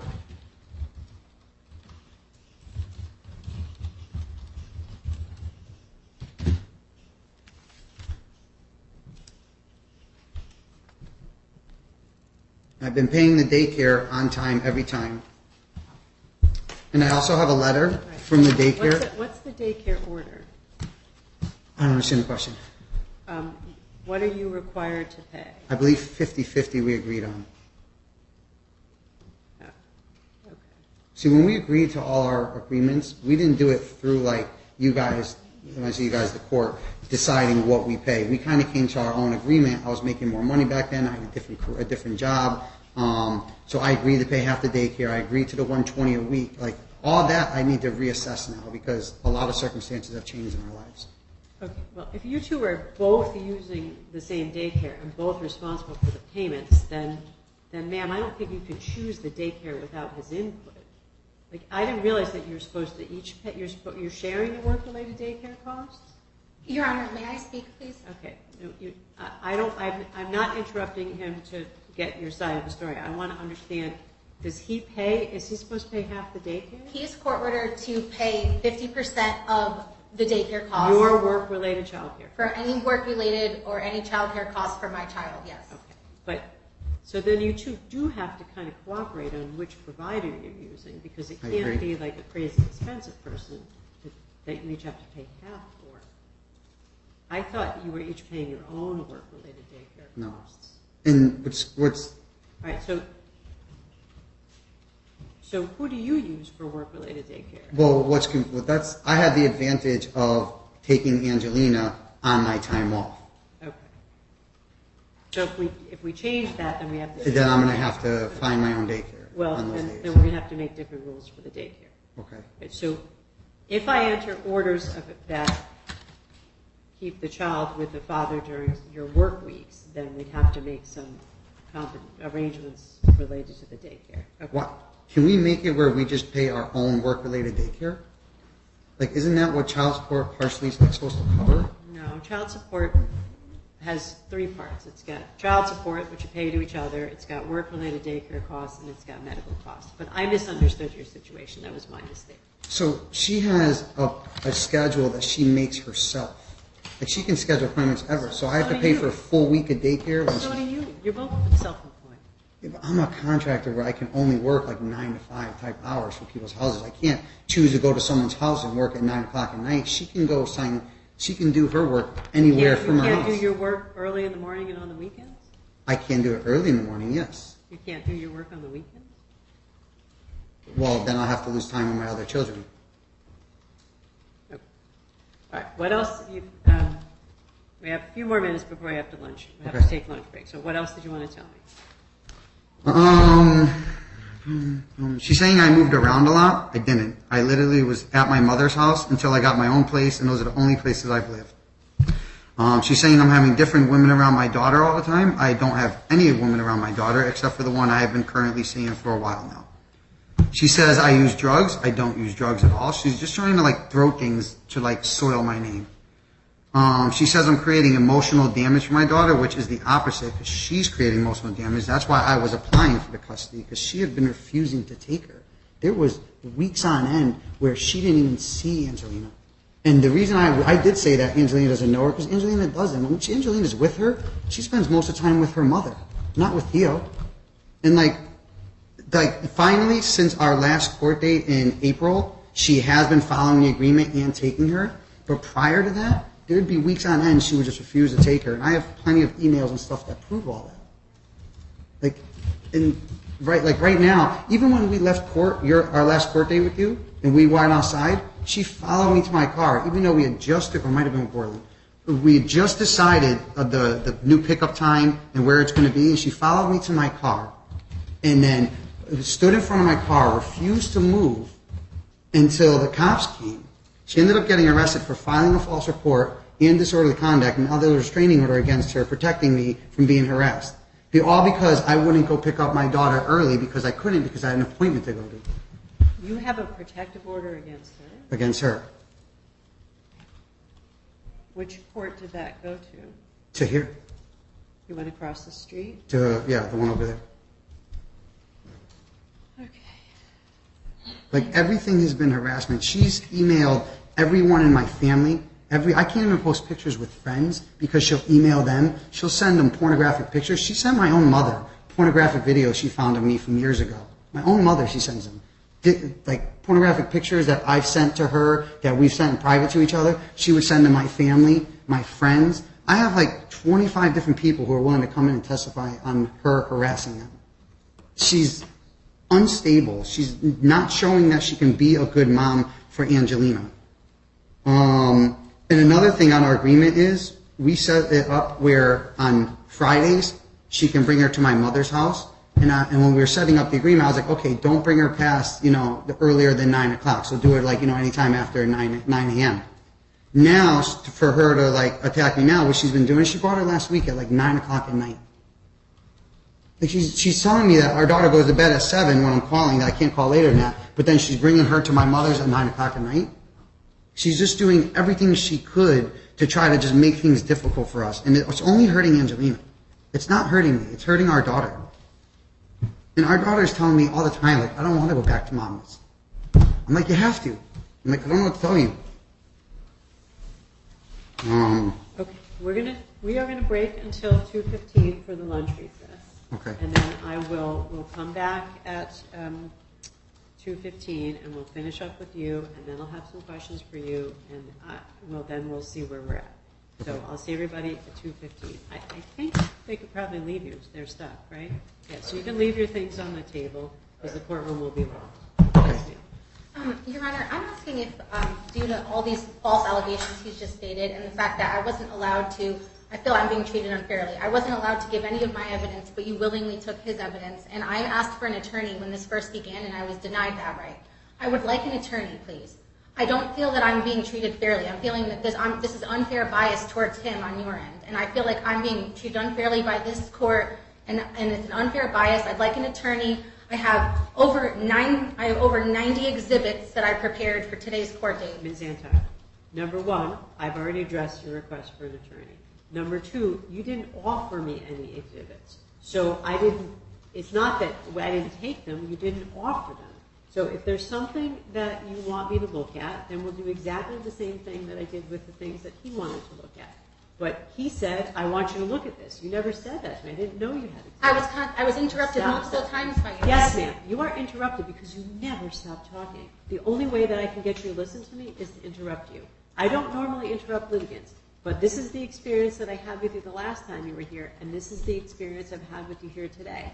I do listen to you, but you go off in different directions, you don't stay on the subject, and when I'm asking you questions, you don't answer them. So as a result, you get interrupted by me a lot, because I've got to get certain information out of you, and you're not volunteering it. So yeah, you're getting interrupted, and I know that's frustrating for you, but I've got to get certain information from you. And you're telling me a whole bunch of stuff that doesn't matter for the motions that you have on before me. So when he is done, and I have some questions for you, if there are things you want me to take a look at, we will go through the same exercise. What are they? Are they admissible? We will do the same thing with the things that you want me to look at. But we'll have to do that after the lunch recess. As for the attorney request, I've already addressed that. I will see everybody at 2:15. I just want to confirm, am I being denied the right to an attorney? Ma'am, we don't appoint attorneys in family If I court. want an attorney, do I not have the legal right to hire an attorney to represent me in this case? Ma'am, you can hire whoever you want, but you can't have your case continued because you want a lawyer, because the case has been scheduled for many months. Well, why are we hearing his motion that he never served me on? I was never served with that motion. I will see everyone at 2:15. Thank you. We're in. All right. Makes sense, don't it?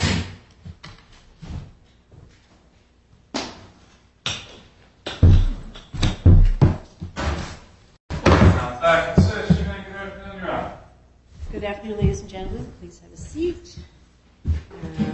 Parties are present on Antar and Lodice matter.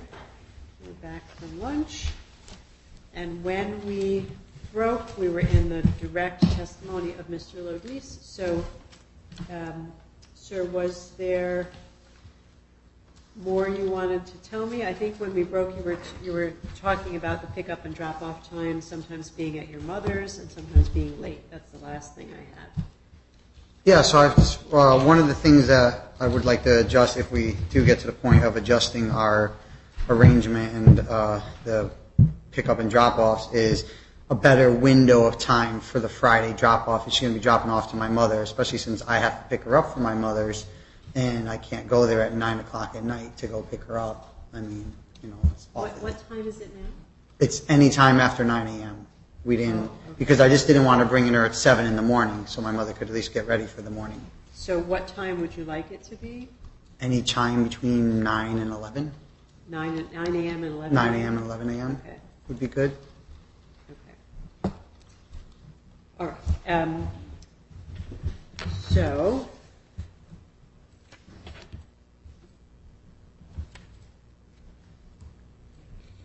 Kind of lost track of what we discussed. I'm looking at my notes, and then if there's, I think you told me things that you wanted to change.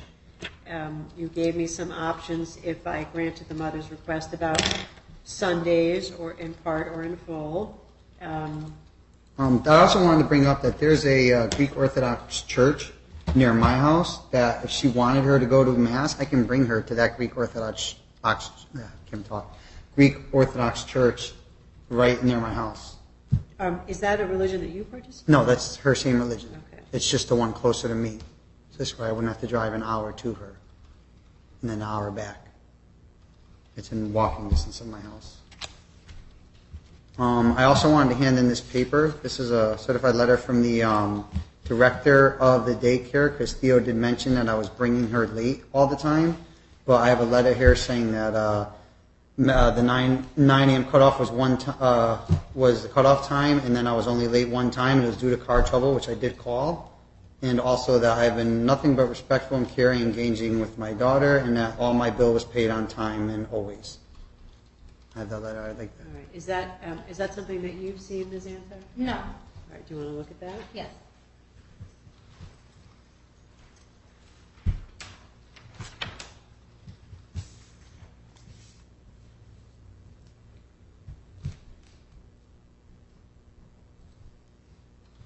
I'm going to object to this because there's information here which is not factual, and I have evidence to prove otherwise. So you disagree with the contents of the letter? Yes, and I don't think this isn't even a real email. So I don't think this is authentic. I don't believe that this is even. I can pull the email true. thread up on my phone. And the people at the daycare sent me my own communications, which I'd like the court to see.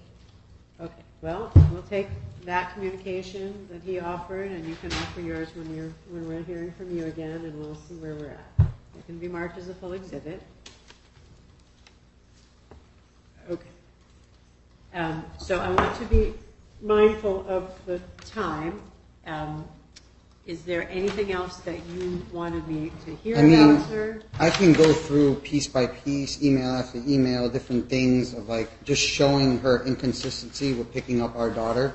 I mean, I have at least 5 or 6 different times of text messages and proof that she was just refusing to take our daughter when it was her time. So then I would keep our daughter all week. What's the window of time you're talking about? All the way from last year up until, pretty much up until the last time we were in court when she realized that it was getting serious and then she started following the agreement.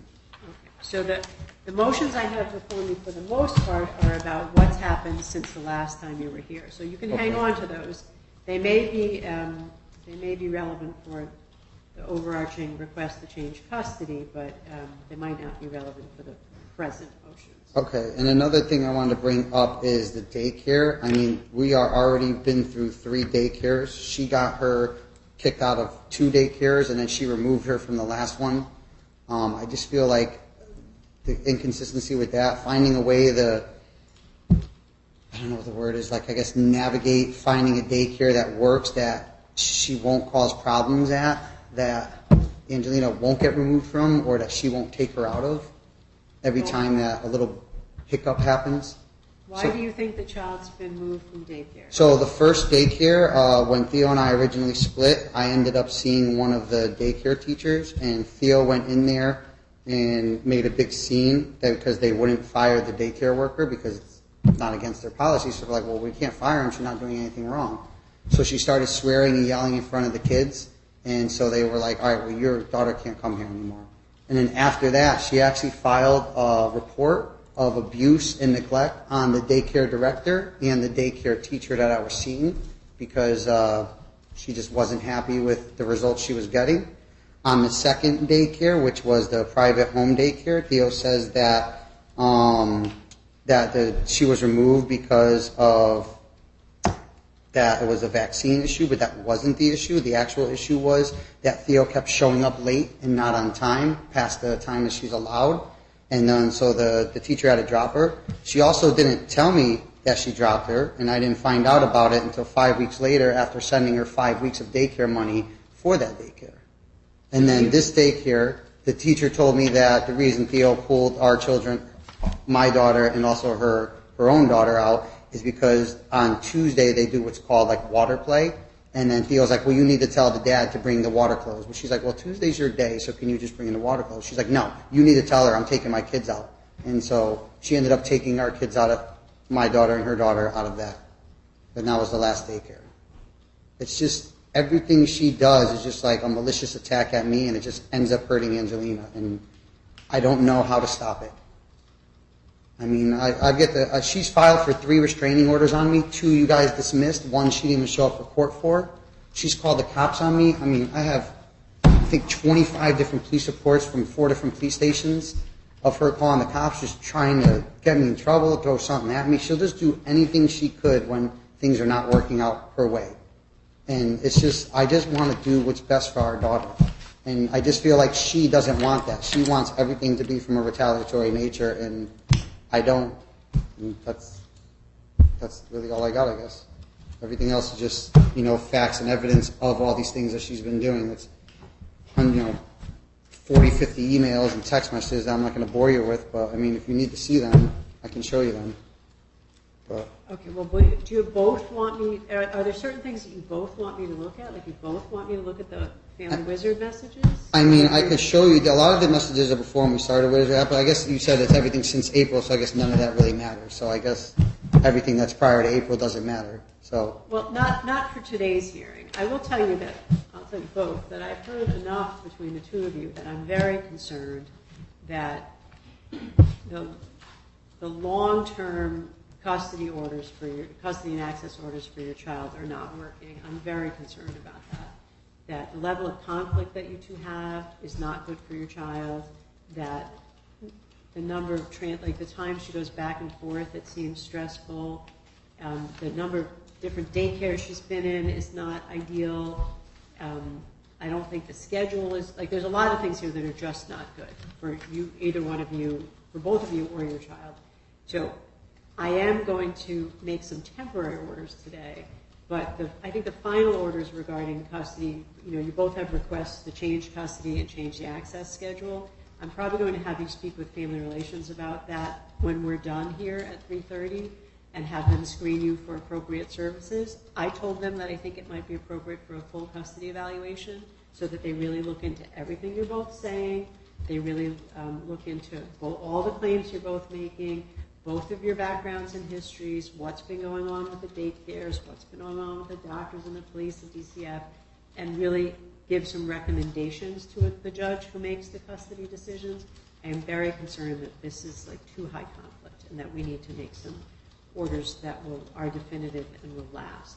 So when we are done here today, I may issue temporary orders. The final orders will be pending the outcome of Family Relations, what they think, what services they think your family would be appropriate for, and then when those services are done. So we may do temporary orders today, but that's a long way of saying a lot of the materials you both brought with you today might be better suited for that process or that hearing or both. That's what I'm trying to say. Interesting. Right. So I'm going to be back with you in a minute now. I'm going to make sure I'm done with him, and then we'll return to you, and then we'll finish up. Is there anything else, sir, in the short term that you wanted me to look at or hear about? No, I guess just I feel like if we're like you're saying, if we're going to go over the temporary orders, then we do need to figure out, very in detail about what each thing we're doing means, like the pickup time, place, drop off window, the call that we do on 7 o'clock, maybe like a 15, 20-minute window that we can make that call in.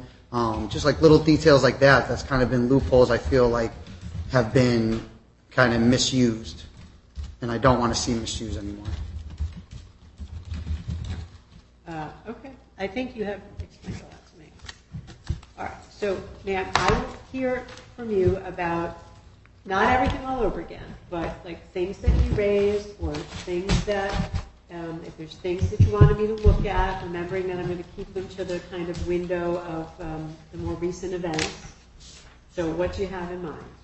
Okay, I just wanted to start by saying that the letter that I received from the court on April 20th stated that today's hearing was supposed to be a mandatory resolution plan date with family services in order to go over everything.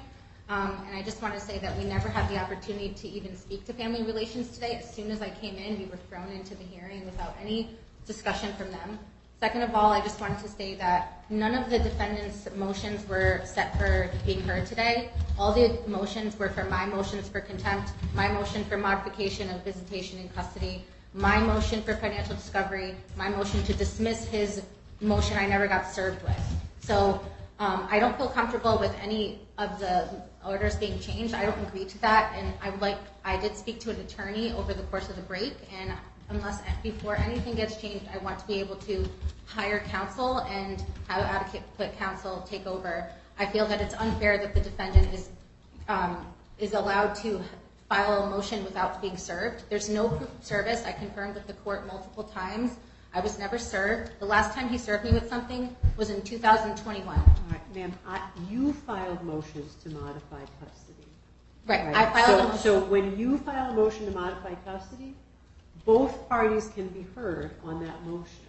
So just because you filed a request doesn't mean that he can't say, oh yeah, I do want things changed also. You're both allowed to do that on a motion to modify. Okay, so his motion number 142 that I was never served with, is that gone now since that was never served properly? Well, I'm not sure. I'm going to have to take a little time to look at the file about that. But the issue of custody and the access schedule is before the court by virtue of your motions. So even if you weren't served with his motion, it doesn't mean that I wouldn't be hearing motions today.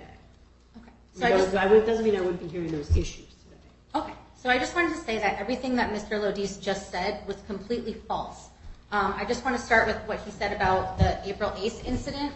So remind me what happened on April 8th. So on April 8th, we appeared in court in front of you, and that was the day that you kind of got mad at us and told us to leave. But during that hearing, that was supposed to be for an emergency ex parte motion of custody, which he states that I refused my child. I've never once refused my child. I was begging him for a very long time to be able to. We are, listen, I want to hear April forward, okay? He Right. said that, but it doesn't matter, because. Well, I'm that's just not responding to before what he me. said. I know, but it's not necessary, because that's not before me. We're dealing with more recent events.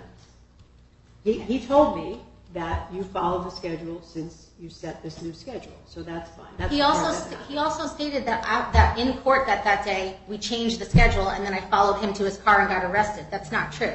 On that day, nothing was changed in the schedule. You told us that we would have to wait until April 12th, which was the following Tuesday, in order to discuss any of that. I said, please, can we please change this, because it's saying that we have to meet at Cumberland Farms in Naugatuck at 5:30 on Fridays.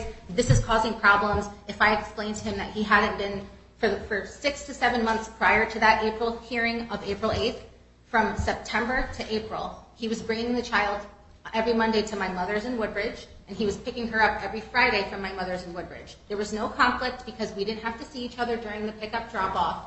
There was no issues. Then in March, he got mad. He started saying, from now on, I'm sticking to the agreement by the book. I remember you Right. telling me all of So that. after all that, on that day when we left, you said to us that you encouraged us to resolve our issues and work together for what's in the best interest of the child. And just like I said that day, that's all I wanted to do is get along with him. I don't want to continue to fight with him. I said to him, listen, I have an appointment. I'm supposed to be meeting a customer at 5 o'clock in Oxford.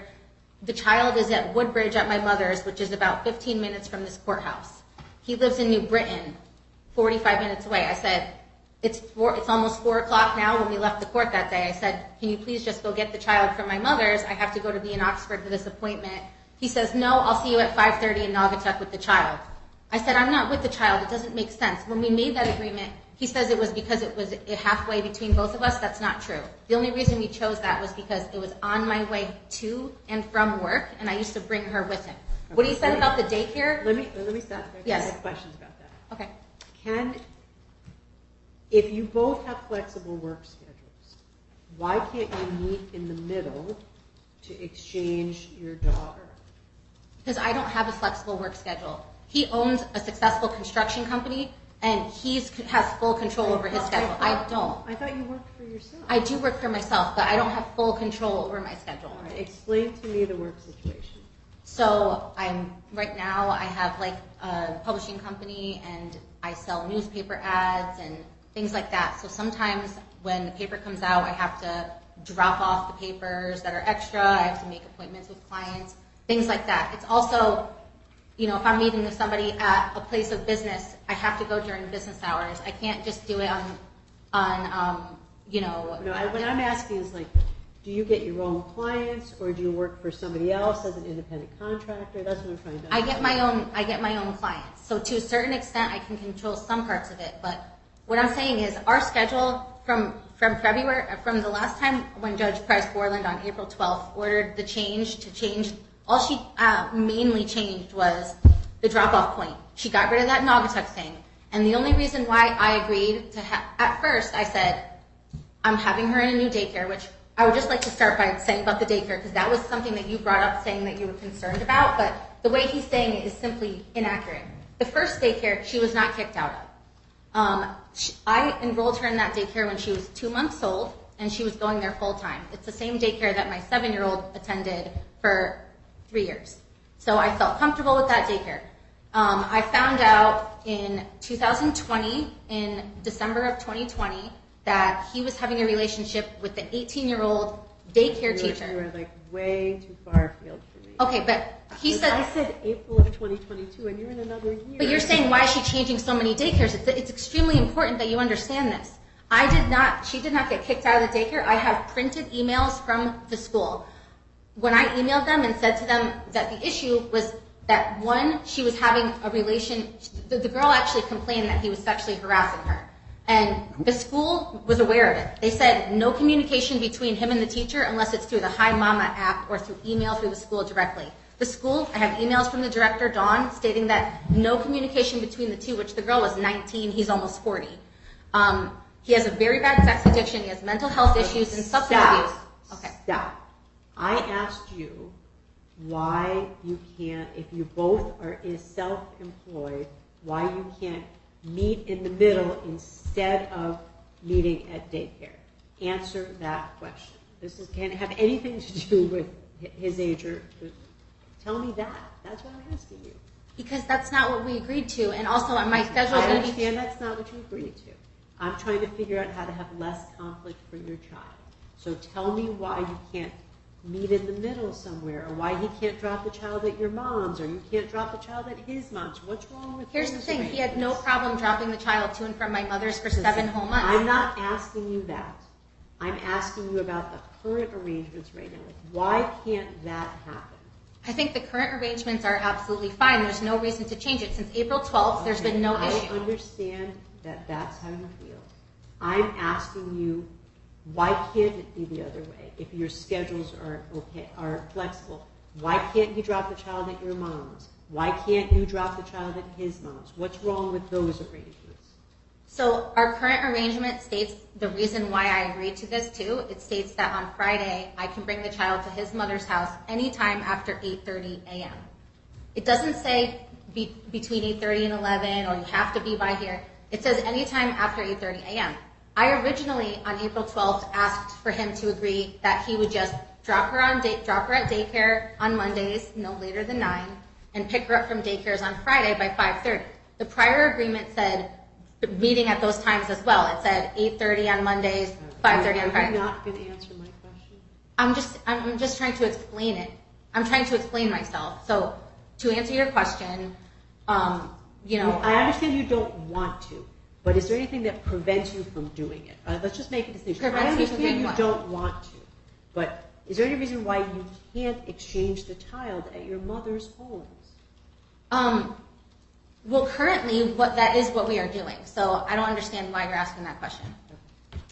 Well, no, he's dropping the child off at daycare on Mondays, right? Which we don't Just have anymore. on Monday. We do have daycare. I told him in the app, the daycare is called Bunny Village in Bethany. She's registered. She's going to be going there regularly full time. All right, so let me ask you this. He has said that he'd like to make a window for when you drop the child off at his mom's house, so that his mom has some predictability. So he's proposed sometime between 9 in the morning and 11 in the morning. Does that work for you? It absolutely does not work for me. And the only reason I agreed to bring to his mom's in the first place was because there was no window. Originally, I said I want him to get her from daycare. And he said he can't because he might have to work past 5:30. But he testified that he gets out at 5 every week. So what would be an appropriate window for you? I would say maybe between 9 and 6. And also to answer what he The said, whole work day? well, the thing is, if I have to go all the way and drive 40 minutes to Waterbury to drop her off, that's a huge inconvenience for me. Okay, So let me just point out to you that you want him to drop the child off at daycare exactly at 9, but you want an 8-hour window when you drive the child off? the only reason why I said exactly at 9 was because that particular school had a policy which stated that the children had to be there no later than 9, and if they're not, they're denied access for the day. So when I was making that request in court, this was before she started her first day there. Then when we started, they said, okay, 5 minutes is okay. And then I found out that she made an arrangement with him that he can bring her within 30 minutes late. So then when he didn't bring her until 10 o'clock yesterday, and we had to call the police to find out where he was because he wasn't responding in the app, it was concerning to me. The new daycare actually stated that there is no cutoff time. So they said, you're not limited to bring them by 9, you can bring them anytime. And on Fridays, they close at 6. So if he was to go back to what it was before, where he was picking her up on Friday, instead of me dropping her off to his mother, I'm suggesting he can do drop off and pick up at the daycare, then we don't have to see each other. I'm not going to make one side do all the driving because I don't think that's fair. And I think it's fair that his mother have a window when she can expect you to be there. So I'm asking you what a reasonable window is for you. 8 hours is not really reasonable.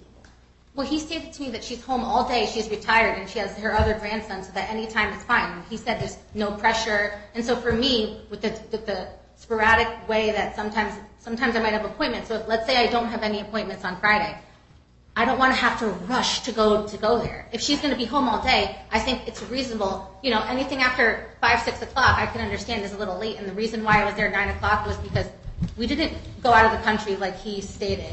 We actually went on a trip to Florida, which I paid for after saving 3 years worth of credit card points. And I had a flight which was scheduled to land in Hartford at 6 p.m. And I scheduled that flight intentionally so that she could get to his mother's house at a reasonable time. However, this flight was delayed by almost 3 hours in Orlando. So I had no control over that. We were 3 hours delayed. We didn't get back to Hartford until almost 8:30. I rushed to get her as early as I possibly could at that time because, again, I would have liked to have kept her longer, maybe Friday, Saturday. However, because the way that our agreement is now, there's no leeway. And I disagreed with what you were saying before about making a set weekend every month. That's not what I'm asking for. I'm just saying if there's a special occasion or something that both of us should be able to give the other person, like just if he wants to take time off on a weekend, if he has a special thing to do, he can say to me, hey, I have an event. But you guys can do that now. Right, but he won't talk to me unless it's court order.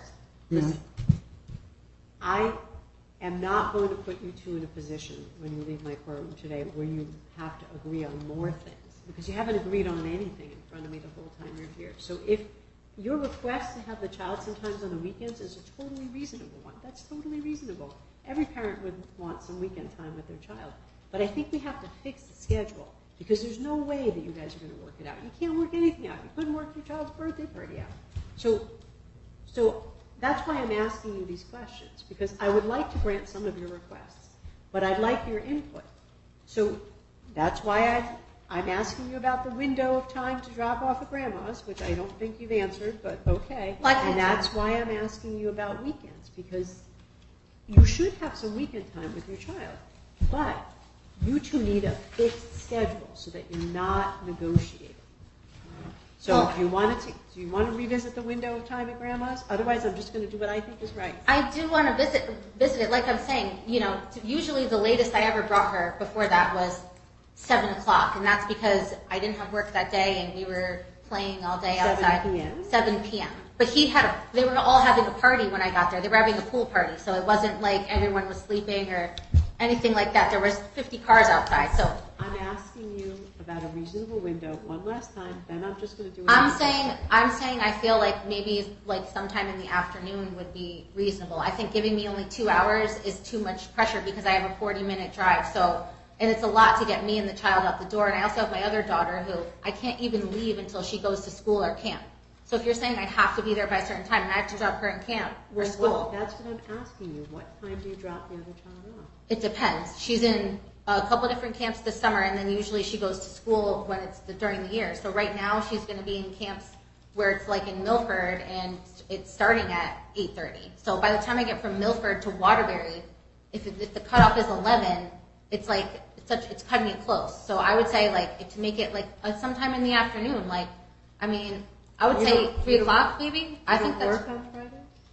Like I said, sometimes it all depends. If I have no customers and nothing going on, it's been slow right now with the way things are. So I try to work as much as I possibly can. But sometimes if I don't have a set appointment, I might take my time in the morning getting out the door. So instead of leaving at 8, I'll leave at 10, 11.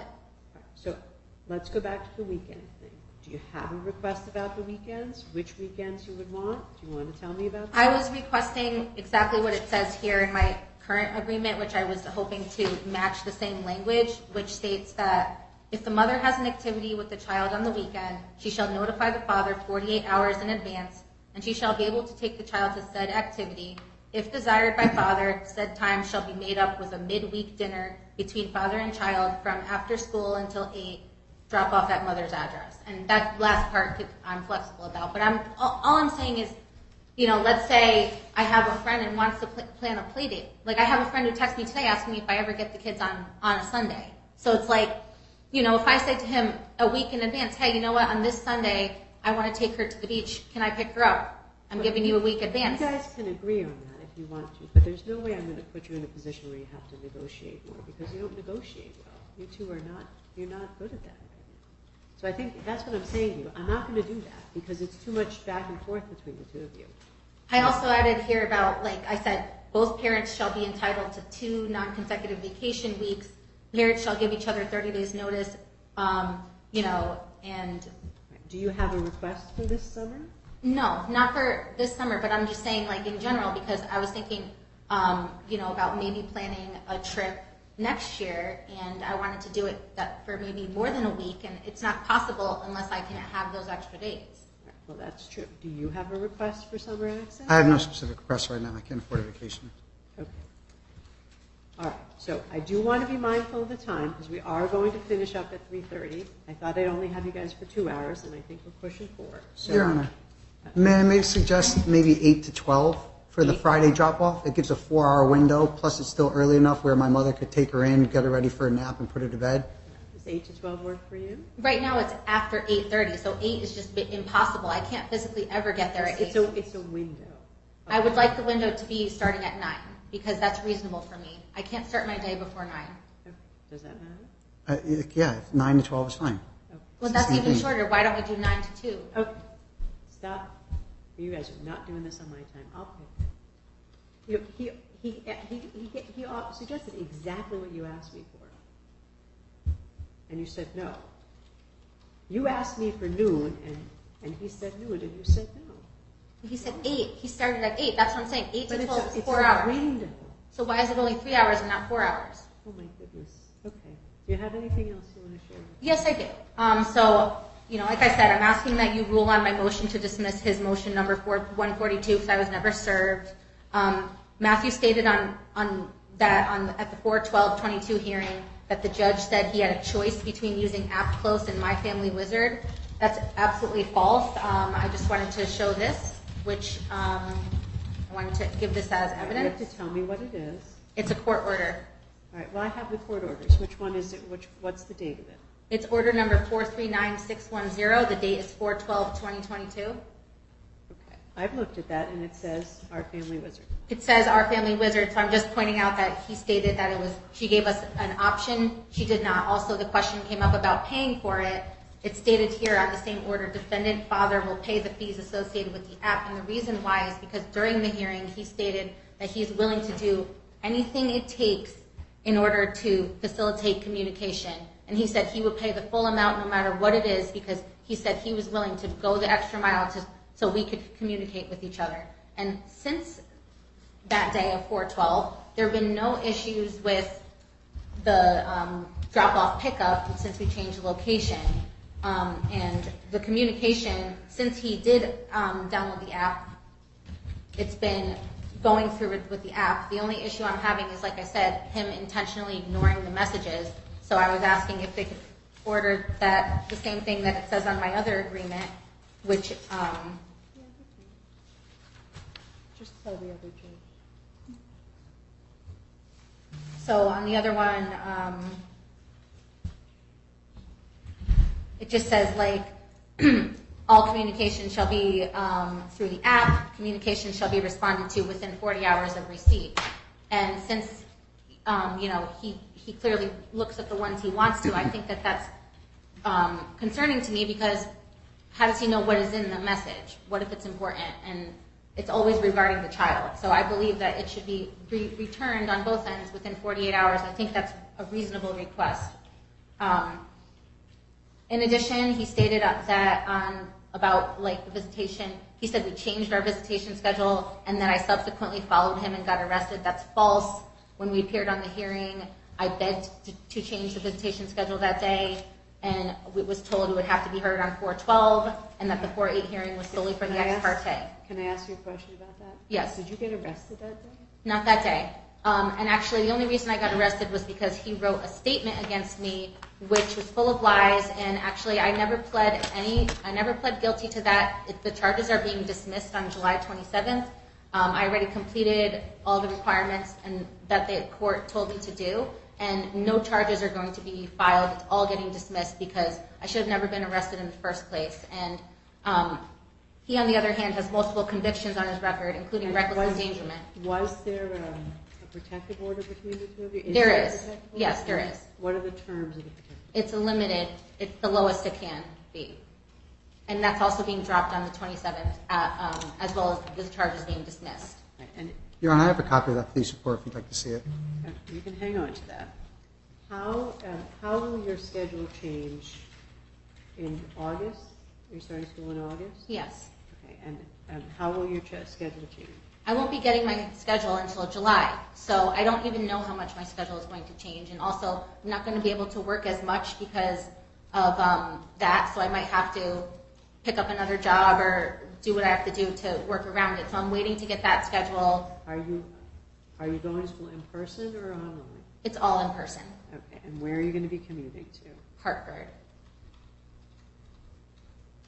Right, but you're going to continue to live where you are now in Orange? Yes. Wait, she's going to be going to Hartford?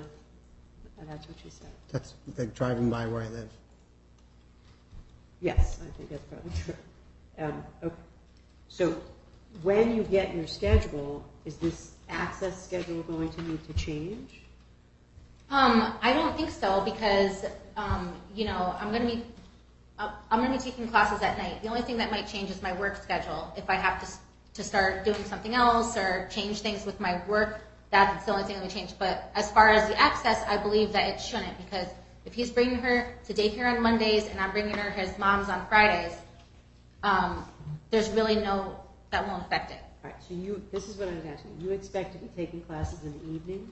Yes. Okay. So when do you expect those classes would start and end? I would say they would start sometime around 6 o'clock and sometime around 9:30, 10 o'clock. Okay.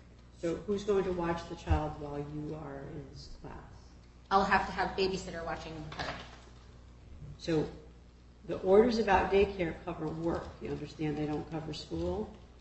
I was not aware of that, no. So the child support guidelines apply to work-related childcare. They don't apply to school-related childcare. So that's why I raise it, because I don't want you to think that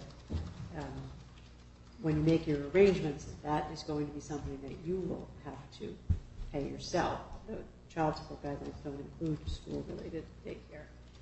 That's fine, but I just wanted to also clarify that there's been several instances where I have paid babysitter for work-related things after the hours of the daycare, and I've told him about it, and he states that he's not going to pay it because he says, I have to only work during the hours of daycare, and that's it. And he tries to tell me, you can't work outside of those hours when, like I said, it's not so cut and dry like him. And also, he said he works 7 to 5, Monday through Friday, but he drops her off at the daycare by 9, 9:30, 10 o'clock. So how is he working at 7? Monday I don't. All right, please don't interrupt. You know, he said before it was Monday through Friday, and he also stated that he makes... What about your work schedule? So are you working the entire time that the child is in daycare? Yes. But your schedule is flexible. To a certain extent, it's not extremely flexible. It's flexible in some extent, whereas if there's an emergency or something, I can drop everything and go. I don't need to ask my employer for permission, or if I need to take a day off, a sick day, I can just do whatever I want. But as far as making money and actually being able to work and bring in income, I need to put in hours to do that. Well, what about Fridays? So again, every day is unpredictable. It's very sporadic, and so I try to schedule things on my schedule, my calendar, and every week's different. But I give myself usually, between the hours that I'm usually working are anytime between 9 a.m. to 7, 8, sometimes 9. It all depends on the schedule. So it's not always like I'm working a set schedule, set hours. Okay. Let's. You told me that the Family Wizard emails that he gave me about the birthday party were not complete. Is there something else that you wanted me to see about that? Yes, and I also just wanted to say... Don't change the Okay. subject, okay? Yes, okay. I got to stay on one thing at a time. All right. So stay with me on that. If there's emails you want me to look at, Yes. pull them out now, Okay. and we'll show them to him. Just one thing at a time for me. I can't bounce around like you can. I'm getting lost.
So can I show additional things related to that? Like, not just that specific one, because I have a lot of stuff that I would like to show.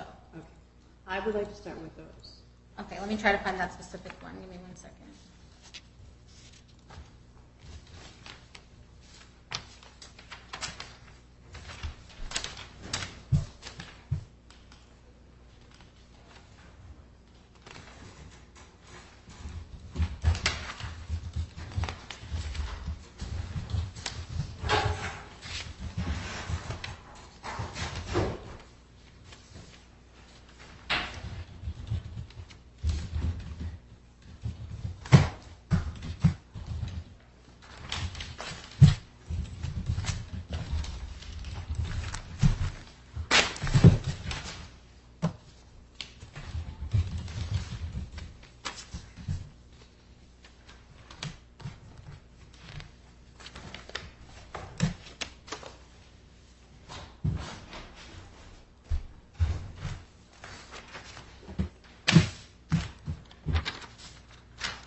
Any progress on those emails?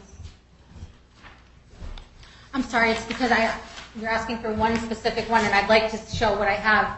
I'd like to. All right. Well, tell me what it is that you want to show. Okay, so the first thing that I would like to show is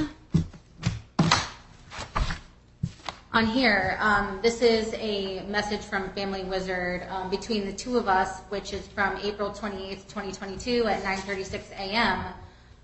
When he actually sent me a message asking me if I wanted to meet up with him for coffee, to have a coffee date and discuss details of the party. Okay, so that's fine, but here's the issue. You told me that you had to call the police because you refused to bring the child to a birthday party, and he gave me emails that said you told him you canceled the party. And I have the other email as well. All right, so that can be marked as an exhibit. The email asking for him to meet with you, that's fine. Okay. I don't have any objection to that, do you?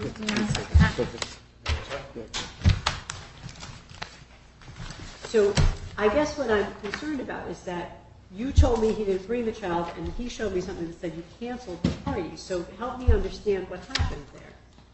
Right, so in the email that he said it was incomplete. I'm getting the one that is the... Well, what does the complete one say? So I can't show it on the app? You can't. Well, no, I can't. You don't want me to keep your phone. Whatever we take into evidence, we have to keep. So you don't want me to keep your phone. But if you don't remember, you can tell me. I have it. Before we left, I wanted to show it, but then we had to come back. And Well, did you have communication after that? Yes. Saying the party's back on? we had a communication after that, and he said, I sent you the money. Please continue to plan it. And he conveniently didn't include that message in the one that he put in for evidence. And after that, did you have more communication with him about the party? Yes.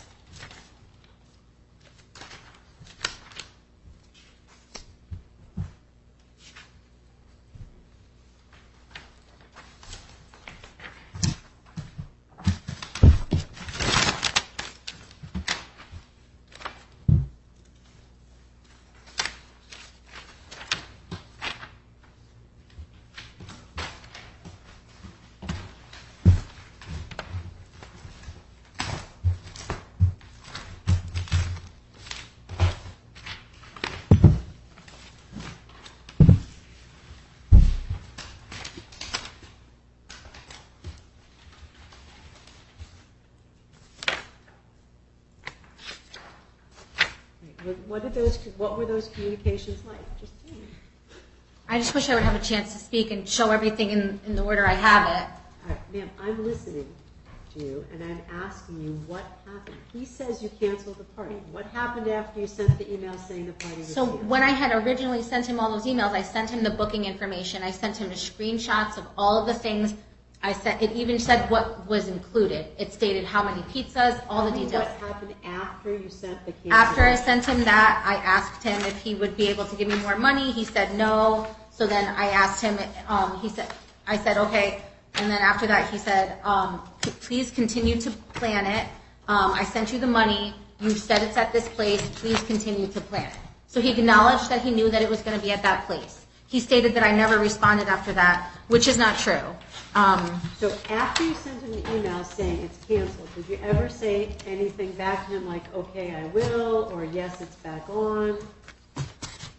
No, because I already sent him all of the information. I sent him all the booking stuff, and he said multiple times, I know it's at Urban Air. I know it's between 10 and 12. Then he's saying to me, what date is the party? When it says on the court order, the date. So it's like he always does this where he doesn't read the court order. Just like he called the police 2 weeks ago, sent threatening messages to my mother and to me saying he was going to have me arrested because I didn't bring the child. He said I didn't bring the child to his mother's by 8, but the agreement says anytime after 8:30. And so it's like he doesn't read the court order, then he Please don't change the subject because I can't jump around like this with you. Okay. So listen to me. You want me to hold him in contempt for not following court orders about this child's birthday party. And he showed me emails saying the party was canceled. That you said the party was canceled. So I can't hold him in contempt for not bringing the child to a party that you told him was canceled. So if you had communications after that said the party's uncanceled, please come. You got to tell me. Yes, on Thursday and Friday. And before the party? Before the party. And he was telling me, no, I'm not bringing her. I tried to file an ex parte because he was telling me on the Friday, 2 days before the party, no. But 3 weeks before that, you told him it was canceled. And so then there was no communication between that and the 2 days before the party? There was communication. May I look at my family wizard app? You can look at it, but I can't keep your phone.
So I have multiple communications up here showing clearly that we discussed over weeks and weeks and weeks the details of the party. Okay, but what I want to know is what happened after you told him it was canceled. Because I think, I read those messages, and I think a reasonable person would read the 3 times that you said the party is canceled to believe that you canceled. So like on this message where he said, Right, I said to him, hold on, you got to Yeah. tell me what that is. it's from my family wizard, and I said, Hold on. Yes. What's the date? this date on here is April 30th. Okay, so that's before you canceled. He stated multiple, he showed evidence of multiple different dates. He showed an evidence of May. Show it to him. Show it to the Okay. father. Hold on, don't read from it, just show it to him. Is that what she says it is? Is it a family wizard message between the 2 of you? Can I object for the relevance, considering it's before the time that she canceled? Okay, well, you can, but I'm probably going to look at it anyway, fine. because she wants me to. I understand is it what she says it is? It is what she says it is, yes. What she says it is, excuse me. So, listen. It's admitted, it'll be a full exhibit, but if you want me to hold him in contempt, I think you got to show me how you told him that the party was back on after you told him it was canceled. He showed multiple different dates of me saying that if we can't agree on this, that I was just going to have my own party. And every single time he said, no, we already booked it. We already discussed this. We're doing what we discussed. Again, here's another one where he states he's bringing 7 children. It's from the same date, 4:30. Do you have any communications after you I do. told him it was canceled? Okay, that's what I want to say. Right here I said I'm going to have my own party. And then here I said to him, he said, I sent you the money. Set it up where you want. I said, are you letting me make all the decisions myself? Is that... Stop. Don't Okay. read to me from that. Because not in evidence. I'd like to show him. Is it before? But that's still before. It's after one of the first times that he referenced me saying that I was going to cancel it. Okay, that's fine. If it is what she says it is, I'll look at it. Okay. No, this is before she says it was canceled. It says right at the bottom. You I'll can put them in administer it order anyway, quick. it's fine. I will put them in order. So You take it off. the plaintiff's exhibit is in April. The defendant's exhibits are in May. Okay. I also have 6 more pages that span over 2 weeks of us again discussing the details of the party. Okay. Is it before? It's the same date of 4:30, where I did say on that date that I was going to cancel it, and then he said no, continue to book it on with these details. So that is after I said I was going to cancel it. Yes. Okay. Take a look at those. It's fine.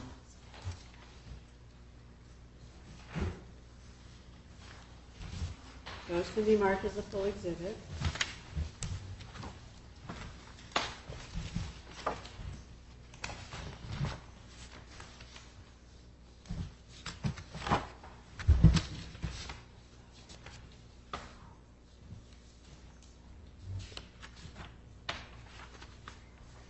This is another one from May 2nd, where he's telling me to just spend $40 on the cake.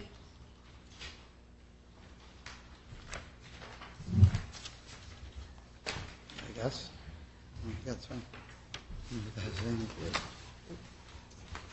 I'd like to go back to this issue about the weekends, because I want to make sure before we stop at 3:30 that if you have an opinion about splitting up the weekends, that you share that with me. I am definitely not going to grant your request to make it sort of ad hoc. I don't think that's a good idea for you guys, but I do think it's reasonable that you get to spend some weekend time for your child with your child, and that the father see the child on different days of the week when you have a child on the weekend. So do you want to weigh in on that? I don't agree with that because I can't commit to doing a monthly weekend with her. I have so much going on. I'm a single mother. I have a whole house I take care of by myself.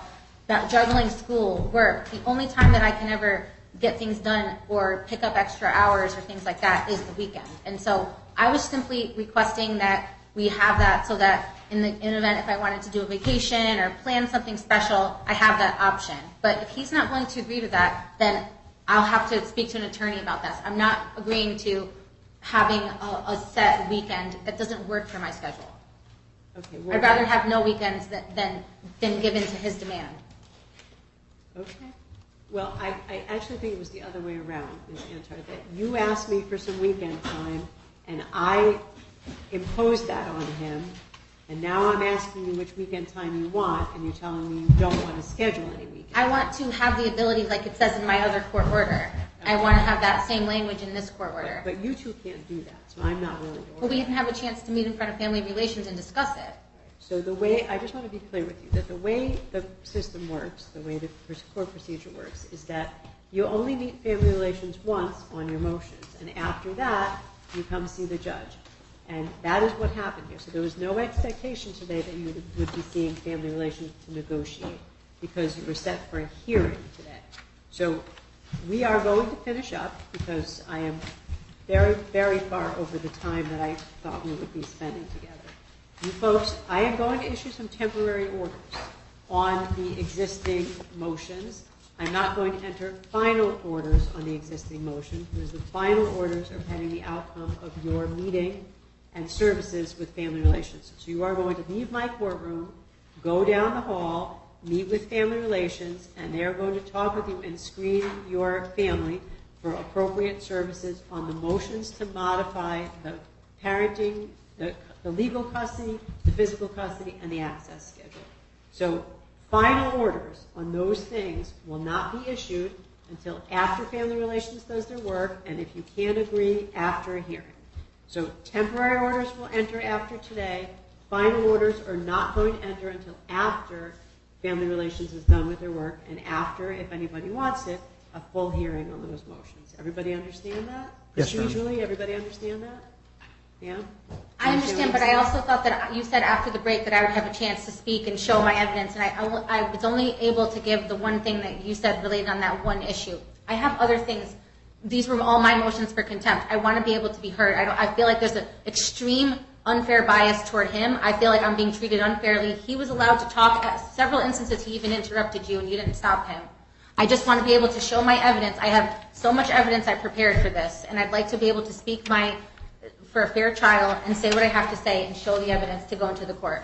Because everything he said on the record was false, and I have evidence here to prove it all. Okay, so Ms. Antar, we started this hearing with you testifying, and I appreciate that you got interrupted, but you mostly got interrupted with my questions about what you're trying to achieve here. I listened to you for almost 2 hours, and even in the last half an hour, which I devoted entirely to your rebuttal, you spent a lot of the time not answering my questions and not showing me the documents that you said you had. So I feel like we have really vetted these motions, and I can't imagine what else there is to raise here. Your Honor, may I please show my evidence here, like he had the opportunity to? Ma'am, I've been listening to you for hours, and I do think that you have made clear your position. I think I understand your position. I don't agree with all the assumptions embedded in your requests, but I think I understand your positions pretty well. There's many things I haven't said, though, and I feel like I'm not being given a fair day in court. I want to be heard. I want to be able to show the evidence I prepared. He's making allegations against me that are extremely serious, and you're speaking about entering in orders on our behalf without us agreeing to it. I'd like to show, you said I'd have a chance to respond to what he said. May I at least do that? Ma'am, I have another case that I've pushed off until 3:30 so that I could talk to you folks for the last 90 minutes, and we have done that. But his allegations are not, the things that, he said a lot of things that don't matter. That you both have said a lot of things that don't matter. You have a lot of complaints against each other. You don't have to respond to every one.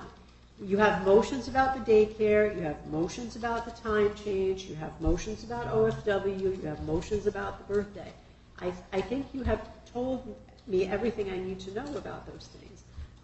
As for the access schedule and the changes, any changes I make today are not going to be permanent. They are going to be temporary. I'm not entering final orders on your request to change the custody, the legal custody, or the schedule. That is not going to happen until after you talk to families. So if you don't agree with what happened, if you don't agree with what Family Relations recommends, then at some point you'll have another hearing, another opportunity to tell probably this judge what you think the access schedule and the custody order should be. But in terms of the motions for contempt, we've been at this for hours, and I think you have told me everything relevant. Your Honor, I also was told that the motion for financial discovery was going to be heard. And I was also... You are right. We have not gotten to that. So why don't you tell me what it is that you want me to order him to produce for finances? And then you are going to see family relations. Probably this lady waiting for you right here. So in terms of the financial discovery, which I filed on March 30th, I'm asking for the last 3 years of tax returns, all personal and business bank accounts, credit card statements, Venmo records, Cash App records, Zelle records, Robinhood statements, Webull statements, TD Bank business checking account, People's Bank accounts, Wells Fargo accounts, and any and all other financial records, including business records for Whole House Remodeling LLC. I want to see all federal and state income tax returns, IRS forms W-2, 1099, and K-1 within the last 3 years, all pay stubs, statements for all accounts, statements showing interest in these. Why do you need 3 years? Because it's my legal right, and I looked it up. What makes you think you have the right to go back 3 years on a motion you just filed this year? I didn't just file it this year. I filed the motion for modification of child support in November, and that's what this is regarding, and it's been continued several times. And the reason why I feel it's important is because we've been in court for the last 3 years, since 2019.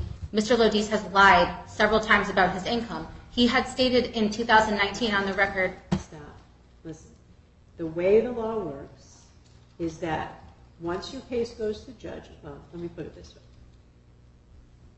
If you file a motion to modify something, like the child support, the furthest back that the court can continue, can look, is from the last order. So you have a motion before the court today to modify the child support, or the magistrate court. I can't go back many, many years. Even if I wanted to. The law only says that I can go back to the last child support order.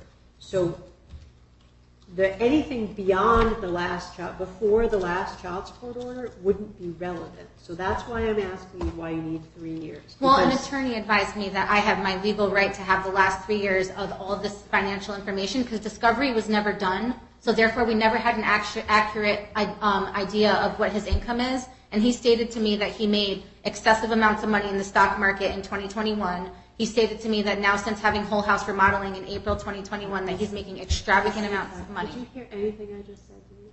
I did. So since June 2021 was the last time the child support was ordered, then does that mean that we can go back to then? If that's the last child support order, then you can request discovery back to that date. But it can't go back before that date because nothing before that date would be relevant because the court wouldn't be allowed to consider it.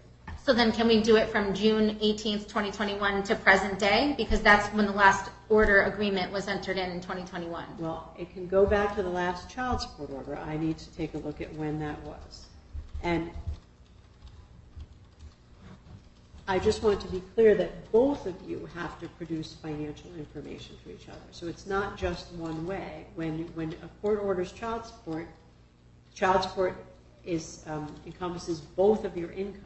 So you would both be required to exchange financial information. I was told by an attorney that only if he files his own motion is that true. That's why I'm asking for an attorney. I'm asking for another court date. I did not have enough time to go over any of this, and I kept getting rushed. And then you rushed us saying to go put money in the meter, and then we came back and jumped to him. Now we're rushed again saying another person has a hearing. When we had a hearing on June 1st, they let us stay until 5 o'clock and actually didn't stop us from talking and let us say all the evidence and then incarcerated him. So I feel that, based on the advice I've gotten from an attorney that I've consulted with, I believe that I'm getting conflicting information about what my rights are in this case. And I was told it doesn't matter if you're married or not, you have the right, if in any child support case, to go back 3 years, especially if there's a discrepancy. Stop. Okay. Listen. Sometimes I do make mistakes, but I'm not usually wrong about the law. And I'm definitely not wrong about the child support law. So I'm sorry that you got a different impression from a lawyer that you consulted with. But I don't think that your impression is going to rule the day here. So let's focus on what it is that you would like to have him produce and also what you are going to produce. Because child support is a function of both of your incomes. So if you get your request, and you ask somebody to revisit the child support and recalculate the child support, we have to use the right income numbers for both of you. So we couldn't take your old numbers from June, which might not be accurate, and his new numbers from now. We'd have to have both of your new incomes, your current incomes. So you do both have to produce some financial information. Okay, but when I just want to clarify, because you said like from when the child support order was ordered, and the order, nothing changed in the child support order from June. That was just all different things about custody and visitation. That may so be can you tell us what the date, can you say what the date would be? I need to look at your file, which has many, many, many entries. So it will be in my written order, but I don't have time to look at it right now. But it will be included in the orders that I issue on your motion for discovery. So since the last time that the order was placed about child support, it would be like if the last time that it originally put in. Because if the other order says it's staying the same as per this order, then that's not changing it, just so I understand? Well, the reason I can't answer your question is because I don't know the answer to that question. I need to look more carefully at the orders that the other judges issued. It's not clear to me if they considered child support or just declined to change it pending that next hearing. So I need to look at your file more carefully. There are almost 200 entries in your file, so it's going to take me a little while. Okay, the other question is the whole reason why we pushed off that modification for July 11th was pending this. So now since we don't have an answer, are we able to get an additional continuance in that so that we have time for the discovery to go through? I don't know. That's possible. We'll see. But that's something I would have to just file another motion for request for continuance? Well, it also has to do with the magistrate's schedule. So the child support magistrate is hearing, so far has been hearing your child support issues. It may make sense to keep them all, to just have you come once, and so I'm going to talk to the magistrate about that. Right. So you would like his personal and business records back to the relevant time as far back as you can go, right? I want everything listed here as well because he regularly uses Venmo, Cash App, and he also keeps a lot of cash. I have evidence here that the daycare stated every payment he's made since the first day was made in cash. He regularly, also when he had the birthday party, he paid the girl in cash as well. So what he does is, that's why he's saying his accounts are negative, because he cashes checks and he keeps everything in cash in order to try to lie about his income. And I have a plethora of evidence of him telling me that he has made more money than he's ever made in his entire life since he's opened up his own company. He testified on June 1st that on... Stop. We're talking about what it is that you're asking for. We're not taking evidence on your motion for modification. I just want word for word all the items stated here. Okay. Well, I don't know what you're looking at. What are you looking at? Is that your motion? Tax returns. Listen. This is my motion, yes. Okay. So the list is in your motion? On the motion for financial discovery that was filed in the court on March 30th. Okay. So I will take a look at that motion, and I will issue an order on that in writing as well as all these other issues. Will that be sent to me? It will be sent to both of you. Thank you. At the addresses that you have on file, Shagbark Drive and Lyman Street. Okay. All right, folks. I think we're done. Thank you. I'll issue some orders in writing as soon as possible, including on your request for discovery. All right, we're going to take the recess, ladies and gentlemen, and then we'll take the next matter. Your Honor, may I ask one question? No, we're all done here. All right.